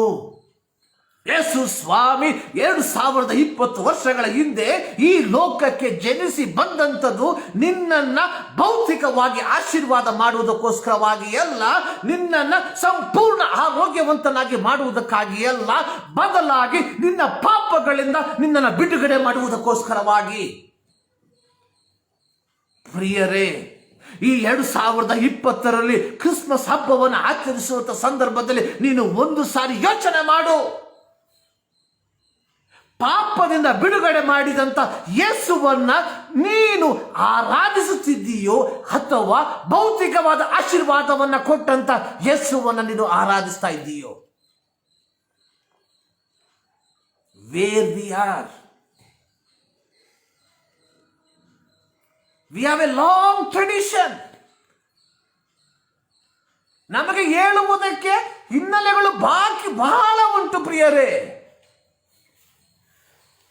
ಆದುದರಿಂದ ಯೇಸು ಸ್ವಾಮಿ ಹೇಳಿರುವಂಥದ್ದು, ನೀವು ಮಾತಿನಿಂದ ನನ್ನನ್ನು ಸನ್ಮಾನಿಸ್ತೀರಾ, ಆದರೆ ನಿಮ್ಮ ಮನಸ್ಸು ನನ್ನಿಂದ ದೂರ ಹೋಗಿದೆ ಎಂಬುದಾಗಿ. 2020ರಲ್ಲಿ ಈ ಕ್ರಿಸ್ಮಸ್ ಹಬ್ಬವನ್ನ ಆಚರಿಸುವುದಕ್ಕೆ ಕಾತರದಿಂದ ಕಾಯುವಂತ ಪ್ರಿಯರೇ, ದೇವರಾತ್ಮನು ನಿಮ್ಮೊಟ್ಟಿಗೆ ಕೇಳುವಂತ ಒಂದು ಪ್ರಶ್ನೆ, ಪಾಪದಿಂದ ಬಿಡುಗಡೆ ಮಾಡಿದಂತಹ, ಪಾಪದಿಂದ ರಕ್ಷಿಸಿದಂತಹ ಯೇಸುವನ್ನು ನೀವು ಆರಾಧಿಸುತ್ತಿದ್ದೀರೋ, ಅಥವಾ ಭೌತಿಕವಾಗಿ ಏನೋ ಕೊಟ್ಟಂತ ಯೇಸುವನ್ನು ನೀವು ಆರಾಧಿಸುತ್ತಿದ್ದೀರೋ? ಯೇಸು ಸ್ವಾಮಿ ಹೇಳಿರುವಂತಹ ಒಂದು ಮಾತು, ಒಬ್ಬ ಮನುಷ್ಯನು ಇಡೀ ಲೋಕವನ್ನ ಸಂಪಾದಿಸಿ ಅವನ ಆತ್ಮ ನಷ್ಟಪಟ್ಟರೆ ಅವನಿಗೇನು ಪ್ರಯೋಜನ? ಇವತ್ತು ನಮ್ಮ ಹೆಸರುಗಳು ಲೋಕದ ಐಶ್ವರ್ಯವಂತರ ಪಟ್ಟಿಯಲ್ಲಿ ಇಲ್ಲದೆ ಇರಬಹುದು. ನಮ್ಮ ಹೆಸರುಗಳು ನಮ್ಮ ದೇಶದ ಐಶ್ವರ್ಯವಂತರ ಪಟ್ಟಿಯಲ್ಲಿ ಕಾಣದೇ ಇರಬಹುದು. ಯಾಕೆ? ನಮ್ಮ ದೇಶದ, ನಾವು ವಾಸ ಮಾಡುವಂತಹ ಪಟ್ಟಣದ ಐಶ್ವರ್ಯವಂತರ ಹೆಸರಿನಲ್ಲಿ ನಮ್ಮ ಪಟ್ಟಿಯಲ್ಲಿ ನಮ್ಮ ಹೆಸರು ಕಾಣದೇ ಇರಬಹುದು. ಆದರೆ ಜೀವಬಾಧ್ಯರ ಪಟ್ಟಿಯಲ್ಲಿ ನಮ್ಮ ಹೆಸರು ಬರೆದಿರುವಂಥವರು ನಾವು ಎಷ್ಟು ಭಾಗ್ಯವಂತರು. ಈ ಜೀವಬಾಧ್ಯರ ಪಟ್ಟಿಯಲ್ಲಿ ನಮ್ಮ ಹೆಸರು ಬರೆಯುವುದಕ್ಕೆ ಮೂಲ ಕಾರಣ ಯಾಕೆ? ಯಾವುದು? 2020 ವರ್ಷಗಳ ಹಿಂದೆ ಮನುಷ್ಯ ಕುಮಾರನು ಈ ಲೋಕಕ್ಕೆ ಜಾತನಾದಂಥದ್ದು. ಇದು ನಿಜವಾದಂತಹ ಒಂದು ಕ್ರಿಸ್ಮಸ್. ನಾವು ಓದಿದ ಕೀರ್ತನೆಯಲ್ಲಿ ನಾವು ನೋಡ್ತೇವೆ. ಇಲ್ಲಿ ಯೆಥಾನನು ಹೇಳುವಂಥದ್ದು, ನಾನು ದೇವರನ್ನ ಸ್ತುತಿಸುತ್ತೇನೆ. ಇಲ್ಲಿ ಯೆಥಾನನು ದೇವರನ್ನ ಆರಾಧಿಸುವಂಥದ್ದು, ಆತನು ದೇವ ಮಂಜೂಷದ ಮುಂದೆ ದೇವರನ್ನು ಆರಾಧಿಸುವುದಕ್ಕೆ ನೇಮಿಸಲ್ಪಟ್ಟದರ ಪರವಾಗಿ ಅಲ್ಲ, ಅಥವಾ ಅವನಿಗೆ ವಿಶೇಷವಾದ ಜ್ಞಾನ ವಿವೇಕವನ್ನು ದೇವರು ಕೊಟ್ಟದ್ದಾದರ ಫಲವಾಗಿ ಅಲ್ಲ. ಬದಲಾಗಿ ದೇವರ ಪ್ರೀತಿ, the love of God is compelled. ದೇವರ ಪ್ರೀತಿ ಅವನಿಗೆ ದೇವರನ್ನ ಆರಾಧಿಸುವುದಕ್ಕೆ ಉತ್ತೇಜಿಸುವಂಥದ್ದನ್ನು ನಾವು ನೋಡ್ತೇವೆ. ನಮ್ಮ ಜೀವಿತದಲ್ಲಿ ದೇವರನ್ನ ಆರಾಧಿಸುವುದಕ್ಕೆ ಉತ್ತೇಜಿಸುವಂಥದ್ದು ಯಾವುದು? ಪ್ರಾರಂಭದ 4 ವಾಕ್ಯದಲ್ಲಿ ನಾವು ನೋಡುವಂಥದ್ದು, ಯೆಹೋವನೇ ನಿತ್ಯವೂ ನಿನ್ನ ಕೃಪಾತಿಶಯವನ್ನ ಹಾಡಿ ಹರಿಸುತ್ತೇನೆ.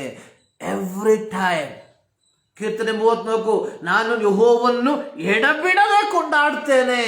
ಎಡೆ ಬಿಡದೆ ಅಂದ್ರೆ continuously. Not only in the morning, not only in the Noon, not only in the night. ಎಡ ಬಿಡದೆ. ಆಸ್ ಐ ವಾಸ್ ವಾಕಿಂಗ್, ನಾನು ನಡೆಯುವಂತಹ ಸಂದರ್ಭದಲ್ಲಿ ನಾನು ದೇವರನ್ನ ಸ್ತುತಿಸುತ್ತೇನೆ. ಆಸ್ ಐ ವಿಲ್ ವರ್ಕಿಂಗ್, ನಾನು ಕೆಲಸ ಮಾಡುವಂತಹ ಸಂದರ್ಭದಲ್ಲಿ ನಾನು ದೇವರನ್ನ ಸ್ತುತಿಸ್ತಾ ಇರ್ತೇನೆ. ಆಸ್ ಐ ವಿಲ್ ಡ್ರೈವಿಂಗ್, ನಾನು ಡ್ರೈವಿಂಗ್ ಮಾಡುವಂತಹ ಸಂದರ್ಭದಲ್ಲಿ ನಾನು ದೇವರನ್ನ ಸ್ತುತಿಸ್ತಾ ಇರ್ತೇನೆ. ಅದನ್ನೇ ಹೇಳುವಂಥದ್ದು ಇಲ್ಲಿ ಕೀರ್ತನೆಗಾರನು ಹೇಳ್ತಾ ಇದ್ದಾನೆ, ಯೆಹೋವನೇ ನಿತ್ಯವೂ ನಿನ್ನ ಕೃಪಾತಿಶಯವನ್ನ ಹಾಡಿ ಹರಸುತ್ತೇನೆ. ದೇವರಿಂದ ನಮ್ಮ ಜೀವಿತದಲ್ಲಿ ಹೊಂದಿಕೊಂಡಿರುವಂತಹ ಆಶೀರ್ವಾದಗಳಿಗೆ ಅನುಗುಣವಾಗಿ ನಾವು ದೇವರನ್ನು ಆರಾಧಿಸುತ್ತಿದ್ದೇವಾ?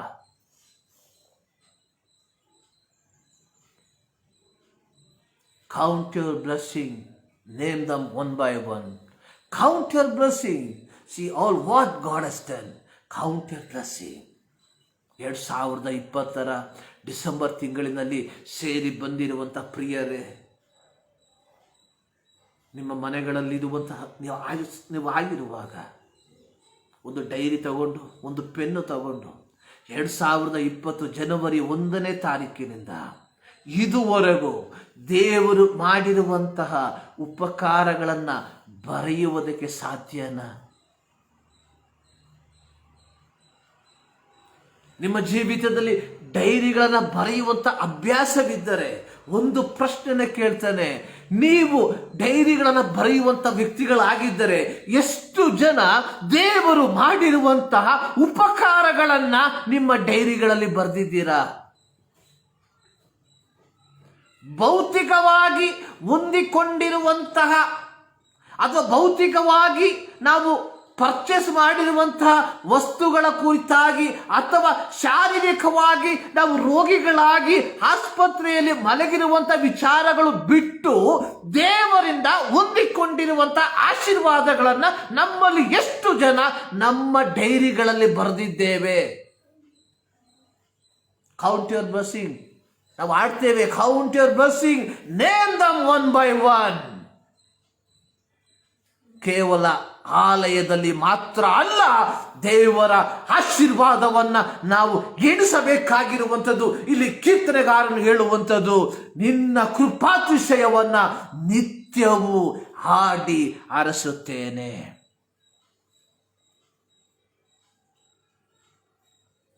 ಎರಡನೇ ವಾಕ್ಯದಲ್ಲಿ ಮೊದಲನೇ ವಾಕ್ಯದಲ್ಲಿ ಇನ್ನೊಂದು ವಾಕ್ಯ ಬರೆಯಲ್ಪಟ್ಟಿರುವುದು, ನಿನ್ನ ಸತ್ಯತೆಯನ್ನ ಮುಂದಣ ಸಂತಾನದವರಿಗೆ ನನ್ನ ಬಾಯಿ ತಿಳಿಯಪಡಿಸುವುದು. ಪ್ರಿಯರೇ, ಒಂದು ವಿಚಾರವನ್ನು ಕೇಳ್ತೇನೆ.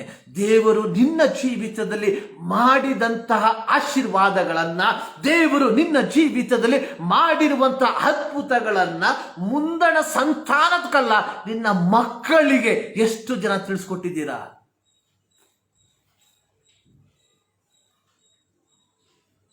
ಸರ್ವಶಕ್ತನಾದ ದೇವರು ಮೋಶೆಯ ಮೂಲಕವಾಗಿ ಇಸ್ರಾಯೇಲ್ ಮಕ್ಕಳಿಗೆ ಕೊಟ್ಟಂತ ಆಜ್ಞೆ, ನೀವು ಇವುಗಳನ್ನು ನಿಮ್ಮ ಮಕ್ಕಳಿಗೆ ಬೋಧಿಸಿ.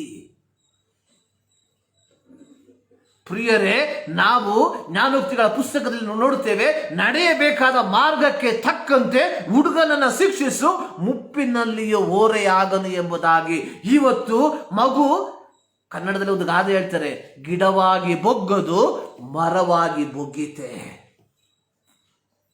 ಈ ಚಿಕ್ಕ ಪ್ರಾಯದಲ್ಲಿ ನಿನಗೆ ನಿನ್ನ ಮಗನನ್ನ ಸರಿಯಾದ ದಾರಿಯಲ್ಲಿ ನಡೆಸುವುದಕ್ಕೆ ಸಾಧ್ಯವಾಗದೆ ಹೋದರೆ, ಅವನ ಯೌವನ ಪ್ರಾಯದಲ್ಲಿ ನಿನ್ನಿಂದ ಏನು ಮಾಡುವುದಕ್ಕೆ ಸಾಧ್ಯವಿಲ್ಲ.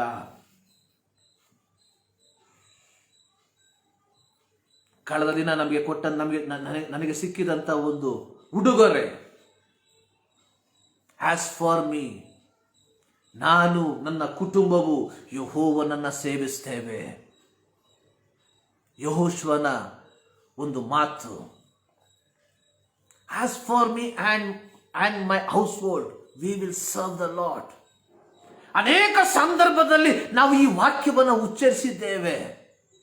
ಈ ಬೆಳಗಿನ ಜಾವದಲ್ಲಿ ನಮ್ಮ ಮಕ್ಕಳ ಮುಖವನ್ನು ನೋಡಿ, ನಮ್ಮ ಮಕ್ಕಳನ್ನು ನಮ್ಮ ಮುಂದೆ ಇಟ್ಟುಕೊಂಡು ನಮಗೆ ಹೇಳುವುದಕ್ಕೆ ಸಾಧ್ಯನಾ? As for me and my house hold we will serve the lord. ನಾನು, ನನ್ನ ಕುಟುಂಬವು ಯೆಹೋವನನ್ನ ಸೇವಿಸ್ತೇವೆ ಎಂಬುದಾಗಿ. ನಾವು ಹೇಳುವಂಥದ್ದನ್ನ, ನಾವು ಪ್ರಖ್ಯಾಪಿಸುವಂಥದ್ದನ್ನ ನಮ್ಮ ಮಕ್ಕಳು ಅನುಸರಿಸುತ್ತಾರಾ? ಇಲ್ಲಿ ನಾವು ನೋಡುವಂಥದ್ದು, ನಿನ್ನ ಸತ್ಯತೆಯನ್ನ ಮುಂದಣ ಸಂತಾನದವರೆಲ್ಲರಿಗೂ ನನ್ನ ಬಾಯಿ ತಿಳಿಸುವುದು. ಎರಡನೇ ವಾಕ್ಯ, ನಿನ್ನ ಪ್ರೀತಿ ಸಂಕಲ್ಪವು ನಿತ್ಯವೂ ಸಿದ್ಧಿಗೆ ಬರುತ್ತಲೇ ಇರುವುದು, ಆಕಾಶದಲ್ಲಿ ನಿನ್ನ ಸತ್ಯತೆಯನ್ನ ಸ್ಥಾಪಿಸಿದೆ ಎಂಬುದಾಗಿ. ಅದರ 3 ಮತ್ತು 4ನೇ ವಾಕ್ಯ ನಾನು ಇವತ್ತು ನಿಮ್ಮ ಮಧ್ಯದಲ್ಲಿ ಹಂಚಿಕೊಳ್ಳುವುದಕ್ಕೆ ಬಯಸುವಂಥದ್ದು. ಇಲ್ಲಿ ಯೇಚಾನನು ಪ್ರಾರಂಭದ 2 ವಾಕ್ಯದಲ್ಲಿ ದೇವರನ್ನ ಸ್ತುತಿಸಿ, ದೇವರನ್ನ ಆರಾಧಿಸಿ, 3-4 ವಾಕ್ಯದಲ್ಲಿ ಹೇಳುವಂಥದ್ದು, ಯೆಹೋವನೇ ದಾವೀದನೊಟ್ಟಿಗೆ ಮಾಡಿಕೊಂಡಂತ ಒಡಂಬಡಿಕೆ. ಇಲ್ಲಿ ದೇವರು ದಾವೀದನೊಟ್ಟಿಗೆ ಒಂದು ಒಡಂಬಡಿಕೆಯನ್ನು ಮಾಡಿಕೊಂಡಿರುವುದನ್ನು ನಾವು ನೋಡುತ್ತೇವೆ. ಸಮಯದ ಅಭಾವದಿಂದ ನಾನು ಅತಿ ಶೀಘ್ರದಲ್ಲಿ ಹೋಗ್ತಾ ಇದ್ದೇನೆ. 2 ಸಮುವೇಲ 7ನೇ ಅಧ್ಯಾಯವನ್ನ ನಾವು ಓದುವಾಗ ಅದನ್ನು ಕಾಣುವುದಕ್ಕೆ ಸಾಧ್ಯವಾಗ್ತದೆ. ದೇವರು ದಾವೀದನೊಟ್ಟಿಗೆ ಒಂದು ಒಡಂಬಡಿಕೆಯನ್ನು ಮಾಡ್ದ. ಆ ಒಡಂಬಡಿಕೆ ಏನಂದ್ರೆ, ನಿನ್ನ ಸಿಂಹಾಸನವನ್ನು ಸ್ಥಿರಪಡಿಸ್ತೇನೆ. ದಾವೀದನು ತನ್ನ ಮಗನಾದಂತಹ ಸೊಲೊಮೋನನಿಗೆ ತನ್ನ ಅಧಿಕಾರವನ್ನು ಕೊಟ್ಟಂತಹ ಸಂದರ್ಭದಲ್ಲಿ 1 ಅರಸು 2ನೇ ಅಧ್ಯಾಯ 4ನೇ ವಾಕ್ಯದಲ್ಲಿ ದಾವೀದನು ತನ್ನ ಮಗನಿಗೆ ಹೇಳುವಂತ ಒಂದು ಮಾತು, ನಿನ್ನ ಸಂತಾನದವರು ನಂಬಿಗಸ್ತರಾಗಿ ಪೂರ್ಣ ಮನಸ್ಸಿನಿಂದ ಪೂರ್ಣ ಪ್ರಾಣದಿಂದ ನನಗೆ ನಡೆದುಕೊಳ್ಳುವುದರಲ್ಲಿ ಜಾಗರೂಕತೆ ಇರುವುದಾದರೆ ಅವರು ತಪ್ಪದೆ ಇಸ್ರಾಯೇಲ್ ಸಿಂಹಾಸನದ ಮೇಲೆ ಕೂತುಕೊಳ್ಳುವರು ಎಂಬುದಾಗಿ ದೇವರು ನನಗೆ ವಾಗ್ದಾನ ಮಾಡಿದ್ದಾನೆ. ದೇವರು ಅಬ್ರಹಾಮದವರಿ ದಾವೀದನಿಗೆ ವಾಗ್ದಾನ ಮಾಡ್ದ, ನಿನ್ನ ಸಂತತಿಯನ್ನ ನಿನ್ನ ಸಿಂಹಾಸನವನ್ನು ಸ್ಥಿರಪಡಿಸ್ತೇನೆ. ದಾವೀದನು ಸಿಂಹಾಸನದಿಂದ ಕೆಳಗೆ ಇಳಿಯುವಂತ ಸಂದರ್ಭದಲ್ಲಿ ತನ್ನ ಮಗನಾದ ಸೊಲೊಮೋನನಿಗೆ ಹೇಳ್ತಾ ಇದ್ದಾನೆ, ದೇವರು ನನಗೆ ವಾಗ್ದಾನ ಮಾಡಿದ್ದಾನೆ, ನಿನ್ನ ಸಿಂಹಾಸನವನ್ನು ಸ್ಥಿರಪಡಿಸ್ತೇನೆ. ಆದರೆ ನೀನು ಮಾಡಬೇಕಾಗಿರುವಂಥದ್ದು ನಂಬಿಗಸ್ತರಾಗಿ ಪೂರ್ಣ ಮನಸ್ಸಿನಿಂದ ಪೂರ್ಣ ಪ್ರಾಣದಿಂದ ದೇವರಿಗೆ ನಡೆದುಕೊಳ್ಳುವುದರಲ್ಲಿ ಜಾಗರೂಕರಾಗಿರಬೇಕು. ನಮಗೆ ಗೊತ್ತು, ನಂತರವಾಗಿ ಸಂಭವಿಸಿದಂಥ ವಿಚಾರ ನಮಗೆ ಚೆನ್ನಾಗಿ ಗೊತ್ತು. ಸೊಲೊಮೋನನು ಪ್ರಾರಂಭದಲ್ಲಿ ಪರವಾಗಿದ್ದಿಲ್ಲ, ಜ್ಞಾನ ವಿವೇಕವನ್ನು ಪಡ್ಕೊಂಡ ದೇವರಿಂದ, ಧನೈಶ್ವರ್ಯಗಳನ್ನು ಪಡ್ಕೊಂಡ ದೇವರಿಂದ. ಅದಾದ ನಂತರವಾಗಿ ಆತನು ಲೌಕಿಕಕ್ಕೆ ಇಳಿದು ಹೋಗಿರುವಂಥ ವಿಚಾರ ನಮಗೆ ಚೆನ್ನಾಗಿ ಗೊತ್ತು. ನಾವು ಸಹ ಇದೇ ಒಂದು ಮಾರ್ಗದಲ್ಲಿ ಹಾದು ಹೋಗುವಂಥವರೇ. ಪ್ರಾರಂಭದಲ್ಲಿ ಚೆನ್ನಾಗಿ ಪ್ರಾರ್ಥನೆ, ಉಪವಾಸ, ದೇವರಿಂದ ಆಶೀರ್ವಾದಗಳನ್ನು ಪಡ್ಕೊಂಡ್ವಿ. ಈಗ we are living in this world, ಈ ಲೋಕದಲ್ಲಿ ನಾವು ಜೀವಿಸ್ತಾ ಇದ್ದೇವೆ. We have some standard. Our standard is not according to the word of God, it is according to the world. ರೋಮ ಪತ್ರಿಕೆ 12ನೇ ಅಧ್ಯಾಯದಲ್ಲಿ ಆದುದರಿಂದಲೇ ಪೌಲನು ಹೇಳುವಂಥದ್ದು, ಆದುದರಿಂದ ಸಹೋದರರೇ, ದೇವರ ಕನಿಕರವನ್ನು ನಿಮ್ಮ ನೆನಪಿಗೆ ತಂದು ನಿಮ್ಮನ್ನು ಬೇಡಿಕೊಳ್ಳುವುದೇನೆಂದರೆ, ನೀವು ನಿಮ್ಮ ದೇಹಗಳನ್ನು ದೇವರಿಗೆ ಮೀಸಲಾಗಿಯೂ ಮೆಚ್ಚುಗೆಯಾಗಿಯೂ ಇರುವ ಸಜೀವ ಯಜ್ಞವನ್ನಾಗಿ ಸಮರ್ಪಿಸಿರಿ. ಲೋಕದ ನಡವಳಿಕೆಯನ್ನು ಅನುಸರಿಸದೆ. ನಿನ್ನ ಒಂದು ಸ್ಟ್ಯಾಂಡರ್ಡು ಈ ಲೋಕದಾಗಿರಬಾರದು. ದೇವರು ನಿನ್ನನ್ನು ಭೌತಿಕವಾಗಿ ಆಶೀರ್ವಾದ ಮಾಡಿರುವಂಥದ್ದು ನೀನು ಈ ಲೌಕಿಕವಾದಂಥ ಒಂದು ಸ್ಟ್ಯಾಂಡರ್ಡ್ ಅಲ್ಲಿ ಜೀವಿಸುವುದಕ್ಕೋಸ್ಕರವಾಗಿ ಅಲ್ಲ. ಆದುದರಿಂದಲೇ ಸ್ಪಷ್ಟವಾಗಿ ಸತ್ಯವೇದ ಹೇಳ್ತದೆ, ಈ ಲೋಕದ ನಡವಳಿಕೆಯನ್ನು ಅನುಸರಿಸಬಾರದು. ನಿನ್ನ ವಸ್ತ್ರಧಾರಣೆಯಲ್ಲಿ ಈ ಲೋಕದ ನಡವಳಿಕೆ ಬರಬಾರದು. ನಿನ್ನ ದೈನಂದಿನ ಜೀವಿತದಲ್ಲಿ ಈ ಲೋಕದ ನಡವಳಿಕೆ ಬರಬಾರದು. ಸ್ಟ್ಯಾಂಡರ್ಡ್. ಸೊಲೊಮೋನನ ಕಾಲ ಗೊತ್ತಾಯ್ತಲ್ಲ, ವಾಟ್ ಹ್ಯಾಪನ್? ಸೊಲೊಮೋನನು ತೀರುವುದಕ್ಕಿಂತ ಮುಂಚಿತವಾಗಿ ದೇವರು ಹೇಳ್ದ, ಐ ವಿಲ್ ಡಿವೈಡ್. ಇಸ್ರಾಯೇಲ್ ದೇಶ 2 ಭಾಗವಾಗಿ ಮಾರ್ಪಡ್ತು. ಆದರೆ ಸೊಲೊಮೋನ ತೀರಿದ ನಂತರವಾಗಿ, ಸೊಲೊಮೋನನ ಮಗನಾದ ರೆಹಬ್ಬಾಮನ ಕಾಲದಲ್ಲಿ ಯಹೂದ ಒಂದು ಸಾಮ್ರಾಜ್ಯ, ಇಸ್ರಾಯೇಲ್ ಸಾಮ್ರಾಜ್ಯ 2 ಸಾಮ್ರಾಜ್ಯಗಳಾಗಿ ಡಿವೈಡ್ ಆಗಿ ಹೋಗಿತ್ತು. ಕಾರಣ ಅವರು ದೇವರಿಗೆ ವಿಧೇಯರಾಗಿ ನಡೆದಿಲ್ಲ. ಆದರೆ ದೇವರ ವಾಗ್ದಾನ ದಾವೀದನಿಗೆ, ನಿನ್ನ ಸಂತತಿಯನ್ನು ನಾನು ಸ್ಥಿರಪಡಿಸ್ತೇನೆ, ನಿನ್ನ ಸಿಂಹಾಸನವನ್ನು ನಾನು ಸ್ಥಿರಪಡಿಸ್ತೇನೆ ಎಂಬುದಾಗಿ. ಆದರೆ ನನಗೆ ಅದು ದಾವೀದನ ಸಿಂಹಾಸನ, ಇಸ್ರಾಯೇಲ್ ಮಕ್ಕಳು ಬಾಬೇಲಿಗೆ ಸೆರೆ ಹೋದ ನಂತರವಾಗಿ ಸಂಪೂರ್ಣವಾಗಿ ಮುಚ್ಚಲ್ಪಟ್ಟಿತು. ಆದರೆ ದೇವರು ದಾವೀದನೊಟ್ಟಿಗೆ ಮಾಡಿದಂತಹ ವಾಗ್ದಾನವನ್ನು ನೆನೆಸಿ, ಯೇಸು ಕ್ರಿಸ್ತನು ಆತನು ಇಲ್ಲಿ ಜನಿಸಿ ಬರುವಂಥದ್ದನ್ನು ನಾವು ನೋಡುವಂಥವರಾಗಿದ್ದೇವೆ. ದೇವರು ದಾವೀದನೊಂದಿಗೆ ಮಾಡಿಕೊಂಡಂಥ ಒಡಂಬಡಿಕೆ ಆಧಾರವಾಗಿ ಯೇಸು ಕ್ರಿಸ್ತನು ಜನಿಸಿ ಬರುವಂಥದ್ದನ್ನು ನಾವು ನೋಡ್ತೇವೆ. ಲೂಕನ ಸುವಾರ್ತೆ 1ನೇ ಅಧ್ಯಾಯ 32-33 ವಾಕ್ಯದಲ್ಲಿ ಗಬ್ರಿಯೇಲ್ ದೇವದೂತನು ಮರಿಯಳಿಗೆ ಹೇಳುವಂಥದ್ದು, ಕರ್ತನು ಆತನ ಮೂಲಪಿತನಾದ ದಾವೀದನ ಸಿಂಹಾಸನವನ್ನು ಅವನಿಗೆ ಕೊಡುವನು. ಪ್ರಿಯ ದೇವಜನರೇ, ಈ ಕ್ರಿಸ್ಮಸ್ ಸಂದೇಶ ದೇವರು ದಾವೀದನೊಟ್ಟಿಗೆ ಮಾಡಿಕೊಂಡಂಥ ವಾಗ್ದಾನವನ್ನ ಆತನು ನೆರವೇರಿಸಿದ. ಈ ಬೆಳಗಿನ ಜಾವದಲ್ಲಿ ದೇವರು ನಿಮ್ಮೊಟ್ಟಿಗೆ ಮಾಡಿದಂಥ ವಾಗ್ದಾನವನ್ನು ಸಹ ಆತನು ನೆರವೇರಿಸ್ತಾನೆ. ಅನೇಕ ಸಂದರ್ಭದಲ್ಲಿ ಯಾಕೆ ದೇವರು ಮಾಡಿದಂಥ ವಾಗ್ದಾನಗಳು ನಮ್ಮ ಜೀವಿತದಲ್ಲಿ ನೆರವೇರ್ತಾ ಇಲ್ಲ ಎಂಬುದಾಗಿ ನಾವು ನೋಡುವಾಗ, ಯಾಕೆ there is a gap? Because we are not obeying God. ಸೊಲೊಮೋನನ ಕಾಲದ ಮಧ್ಯಭಾಗದ ನಂತರವಾಗಿ ಅವನು ದೇವರಿಗೆ ಅವಿಧೇಯನಾದಂಥದ್ದನ್ನು ನಮಗೆ ಚೆನ್ನಾಗಿ ಗೊತ್ತು. ರೆಹಬ್ಬಾಮರ ಆಳ್ವಿಕೆಯ ಕುರಿತಾಗಿ ನಮಗೆ ಚೆನ್ನಾಗಿ ಗೊತ್ತು. ಆದರೆ ದೇವರು ವಾಗ್ದಾನವನ್ನು ನೆರವೇರಿಸುವುದಕ್ಕೋಸ್ಕರವಾಗಿ ತನ್ನ ಏಕಮಾತ್ರ ಕುಮಾರನನ್ನ ಇದೇ ದಾವೀದನ ಸಂತತಿಯ ಮೂಲಕವಾಗಿ ಆತನು ಈ ಲೋಕಕ್ಕೆ ಕಳುಹಿಸಿಕೊಟ್ಟ. ದೇವರು ಹಳೆಯ ಒಡಂಬಡಿಕೆಯಲ್ಲಿ ಸರ್ವಶಕ್ತನಾದ ದೇವರು ರಾಜರನ್ನು ನೇಮಿಸುವಾಗ ಅವರಿಗೆ ಕೊಟ್ಟಿರುವಂತಹ ಕೆಲವು ವಿಚಾರಗಳನ್ನು ನಾವು ನೋಡುವಂಥವರಾಗಿದ್ದೇವೆ. ಅವರು ಏನು ಮಾಡಬೇಕು? ನ್ಯಾಯಯುತವಾಗಿ ಆಳ್ವಿಕೆಯನ್ನು ಮಾಡಬೇಕು ಎಂಬುದಾಗಿ, ನ್ಯಾಯಯುತವಾಗಿ ಆಳ್ವಿಕೆಯನ್ನು ಮಾಡಬೇಕು ಎಂಬುದಾಗಿ. ಅವರು ಅದನ್ನು ಮಾಡದೆ ಹೋದಂಥ ಸಂದರ್ಭದಲ್ಲಿ ದೇವರು ಅಲ್ಲಿಗೆ ಅದನ್ನು ನಿಲ್ಲಿಸಲಿಲ್ಲ. ನಂತರವಾಗಿ ಇಡೀ ಮಾನವ ಕುಲದ ರಕ್ಷಣೆಗೋಸ್ಕರವಾಗಿ ಯೇಸು ಕ್ರಿಸ್ತನನ್ನ ಈ ಲೋಕಕ್ಕೆ ಕಳುಹಿಸುವಂತಹ ಒಂದು ಪದ್ಧತಿಯನ್ನ ಸರ್ವಶಕ್ತನಾದ ದೇವರು ಮಾಡಿಕೊಂಡಂತ ಸಂದರ್ಭದಲ್ಲಿ ದೇವರು ದಾವೀದನಿಗೆ ಮಾಡಿದಂತ ಆ ಒಂದು ವಾಗ್ದಾನವನ್ನು ನೆನೆಸಿ ಆ ದಾವೀದನ ಸಂತತಿಯ ಮೂಲಕವಾಗಿ ಈ ಲೋಕಕ್ಕೆ ಯೇಸು ಕ್ರಿಸ್ತನನ್ನ ಕಳುಹಿಸಿಕೊಟ್ಟ. ನಾವು ಓದಿದಂಥ ವಾಕ್ಯದಲ್ಲಿ ನಾವು ಈ ರೀತಿಯಾಗಿ ನಾವು ನೋಡ್ತೇವೆ. ನಾನು ಆರಿಸಿಕೊಂಡ 89ನೇ ಕೀರ್ತನೆ 3-4 ವಾಕ್ಯ, ನಾನು ಆರಿಸಿಕೊಂಡ ಸೇವಕನಾದ ದಾವೀದನ ಸಂಗಡ ಒಡಂಬಡಿಕೆ ಮಾಡಿಕೊಂಡು ಆಣೆಯಿಟ್ಟು ಶಾಶ್ವತವಾಗಿ ನಿನ್ನ ಸಂತತಿಯನ್ನು ಸ್ಥಾಪಿಸುವೆನು, ತಲತಲಾಂತರಗಳಿಗೂ ನಿನ್ನ ಸಿಂಹಾಸನವನ್ನ ಸ್ಥಿರಪಡಿಸುವೆನು ಎಂಬುದಾಗಿ. ಈ ಕೀರ್ತನೆಯನ್ನು ನಾವು ಓದುವಂಥ ಸಂದರ್ಭದಲ್ಲಿ ನಾವು ನೋಡ್ತೇವೆ, ಇಲ್ಲೆಲ್ಲೂ ಅದು ನೆರವೇರಲ್ಪಡಲಿಲ್ಲ.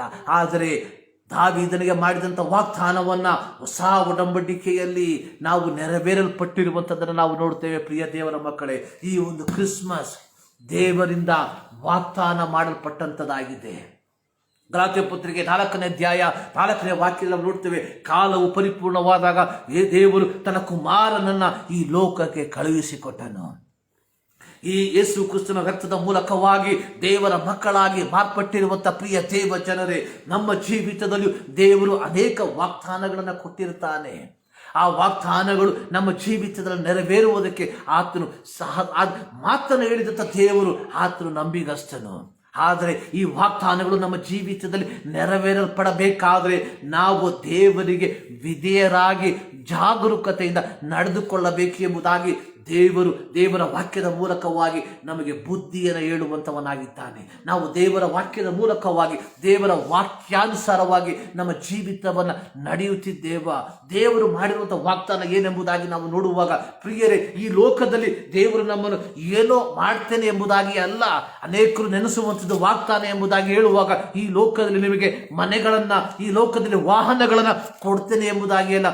ದೇವರು ಮಾಡಿರುವಂಥ ವಾಗ್ದಾನ ಏನೆಂಬುದಾಗಿ ಮತ್ತಾಯನ ಸುವಾರ್ತೆಯಲ್ಲಿ ನಾವು ನೋಡುವಂತವರಾಗಿದ್ದೇವೆ. ಮತ್ತಾಯನ ಸುವಾರ್ತೆ 28ನೇ ಅಧ್ಯಾಯ ಅದರ 18ರಿಂದ 20 ವಾಕ್ಯದಲ್ಲಿ ಪ್ರತಿಯೊಬ್ಬ ವಿಶ್ವಾಸಿಗೆ ದೇವರು ಕೊಟ್ಟಿರುವಂತಹ ವಾಗ್ದಾನ, ಪರಲೋಕದಲ್ಲಿಯೂ ಭೂಲೋಕದಲ್ಲಿಯೂ ಎಲ್ಲ ಅಧಿಕಾರವು ನನಗೆ ಕೊಡಲ್ಪಟ್ಟಿದೆ, ಆದುದರಿಂದ ನೀವು ಹೊರಟು ಹೋಗಿರಿ,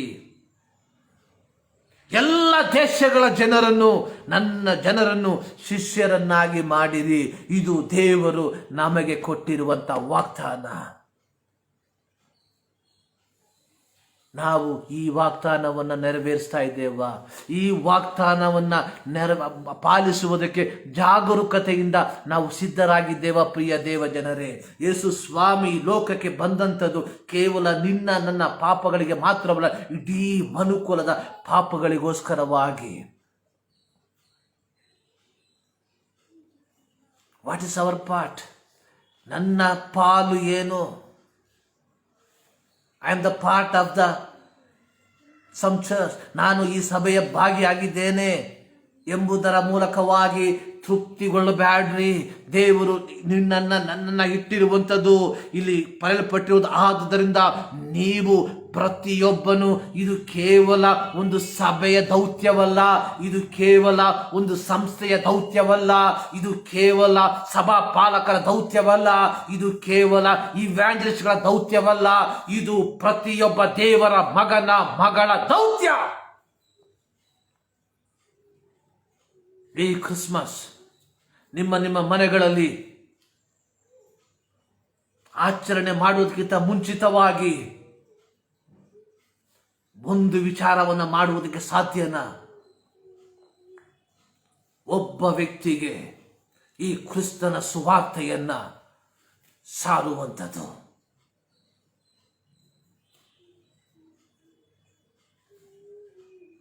ನ್ಯಾಯವನ್ನು ಆಚರಿಸುವಂಥದ್ದು, ಕರುಣೆಯಲ್ಲಿ ಆಸಕ್ತನಾಗಿರುವಂಥದ್ದು. ಇಷ್ಟನ್ನೇ ಹೊರತು ದೇವರು ಇದಕ್ಕಿಂತಲೂ ಇನ್ನೇನನ್ನು ನಿಮ್ಮಿಂದ ಅಪೇಕ್ಷಿಸುವರು ಎಂಬುದಾಗಿ ದೇವರ ವಾಕ್ಯದಲ್ಲಿ ಬರೆಯಲ್ಪಟ್ಟಿದೆ. 2020 ಕ್ರಿಸ್ಮಸ್ ನಾನು ಎಷ್ಟು ಶ್ರೇಷ್ಠವಾದಂತಹ ಆಹಾರವನ್ನು ತಯಾರಿಸಿ ಅನೇಕರಿಗೆ ಉಣಬಡಿಸಿದೆ ಎಂಬುದಾಗಿ ಅಲ್ಲ, ನನ್ನ ಮನೆಯನ್ನು ಎಷ್ಟು ಅಲಂಕರಿಸಿದೆ ಎಂಬುದಾಗಿ ಅಲ್ಲ. ದೇವರು ನೋಡುವಂಥದ್ದು ಒಂದೇ ಒಂದು ಕಾರ್ಯ. ಇಡೀ ಪ್ರಪಂಚ ಈ ಒಂದು ಕ್ರಿಸ್ತನ ಜಯಂತಿಯನ್ನು ಆಚರಿಸುವಾಗ ಅದರಲ್ಲಿ ಎಷ್ಟು ಜನ ಯಥಾರ್ಥವಾಗಿ ಕ್ರಿಸ್ತನ ಸಂದೇಶವನ್ನು ಇತರರಿಗೆ ತಿಳಿಸಿದ್ದಾರೆ ಎಂಬುದಾಗಿ. ಈ ಕ್ರಿಸ್ಮಸ್ ನಮ್ಮ ಜೀವಿತದಲ್ಲಿ ಕ್ರಿಸ್ತನ ಸಮಾಚಾರವನ್ನು ಇತರರಿಗೆ ತಿಳಿಸುವಂಥದ್ದಾಗಿರಲಿ. ಹೆದರಬೇಡಿರಿ, ಜನರಿಗೆಲ್ಲ ಮಹಾ ಸಂತೋಷವನ್ನು ಉಂಟು ಮಾಡುವ ಶುಭ ಸಮಾಚಾರವನ್ನು ನಿಮಗೆ ತಿಳಿಸ್ತೇನೆ.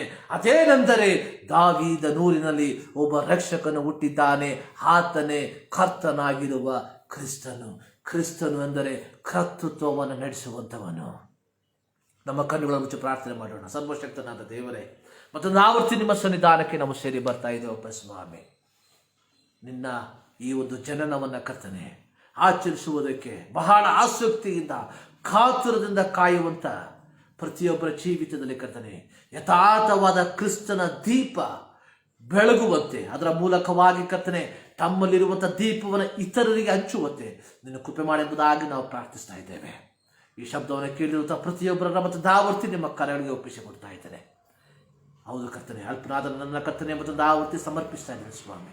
ನೀನು ಕೊಟ್ಟಿರುವಂಥ ನಿನ್ನ ಮಾತುಗಳನ್ನು ನಿನ್ನ ಜನರಿಗೆ ಹಂಚುವುದಕ್ಕೆ ಕೃಪೆ ಮಾಡಿದ್ದೀಯ, ಅದಕ್ಕಾಗಿ ಸ್ತೋತ್ರ.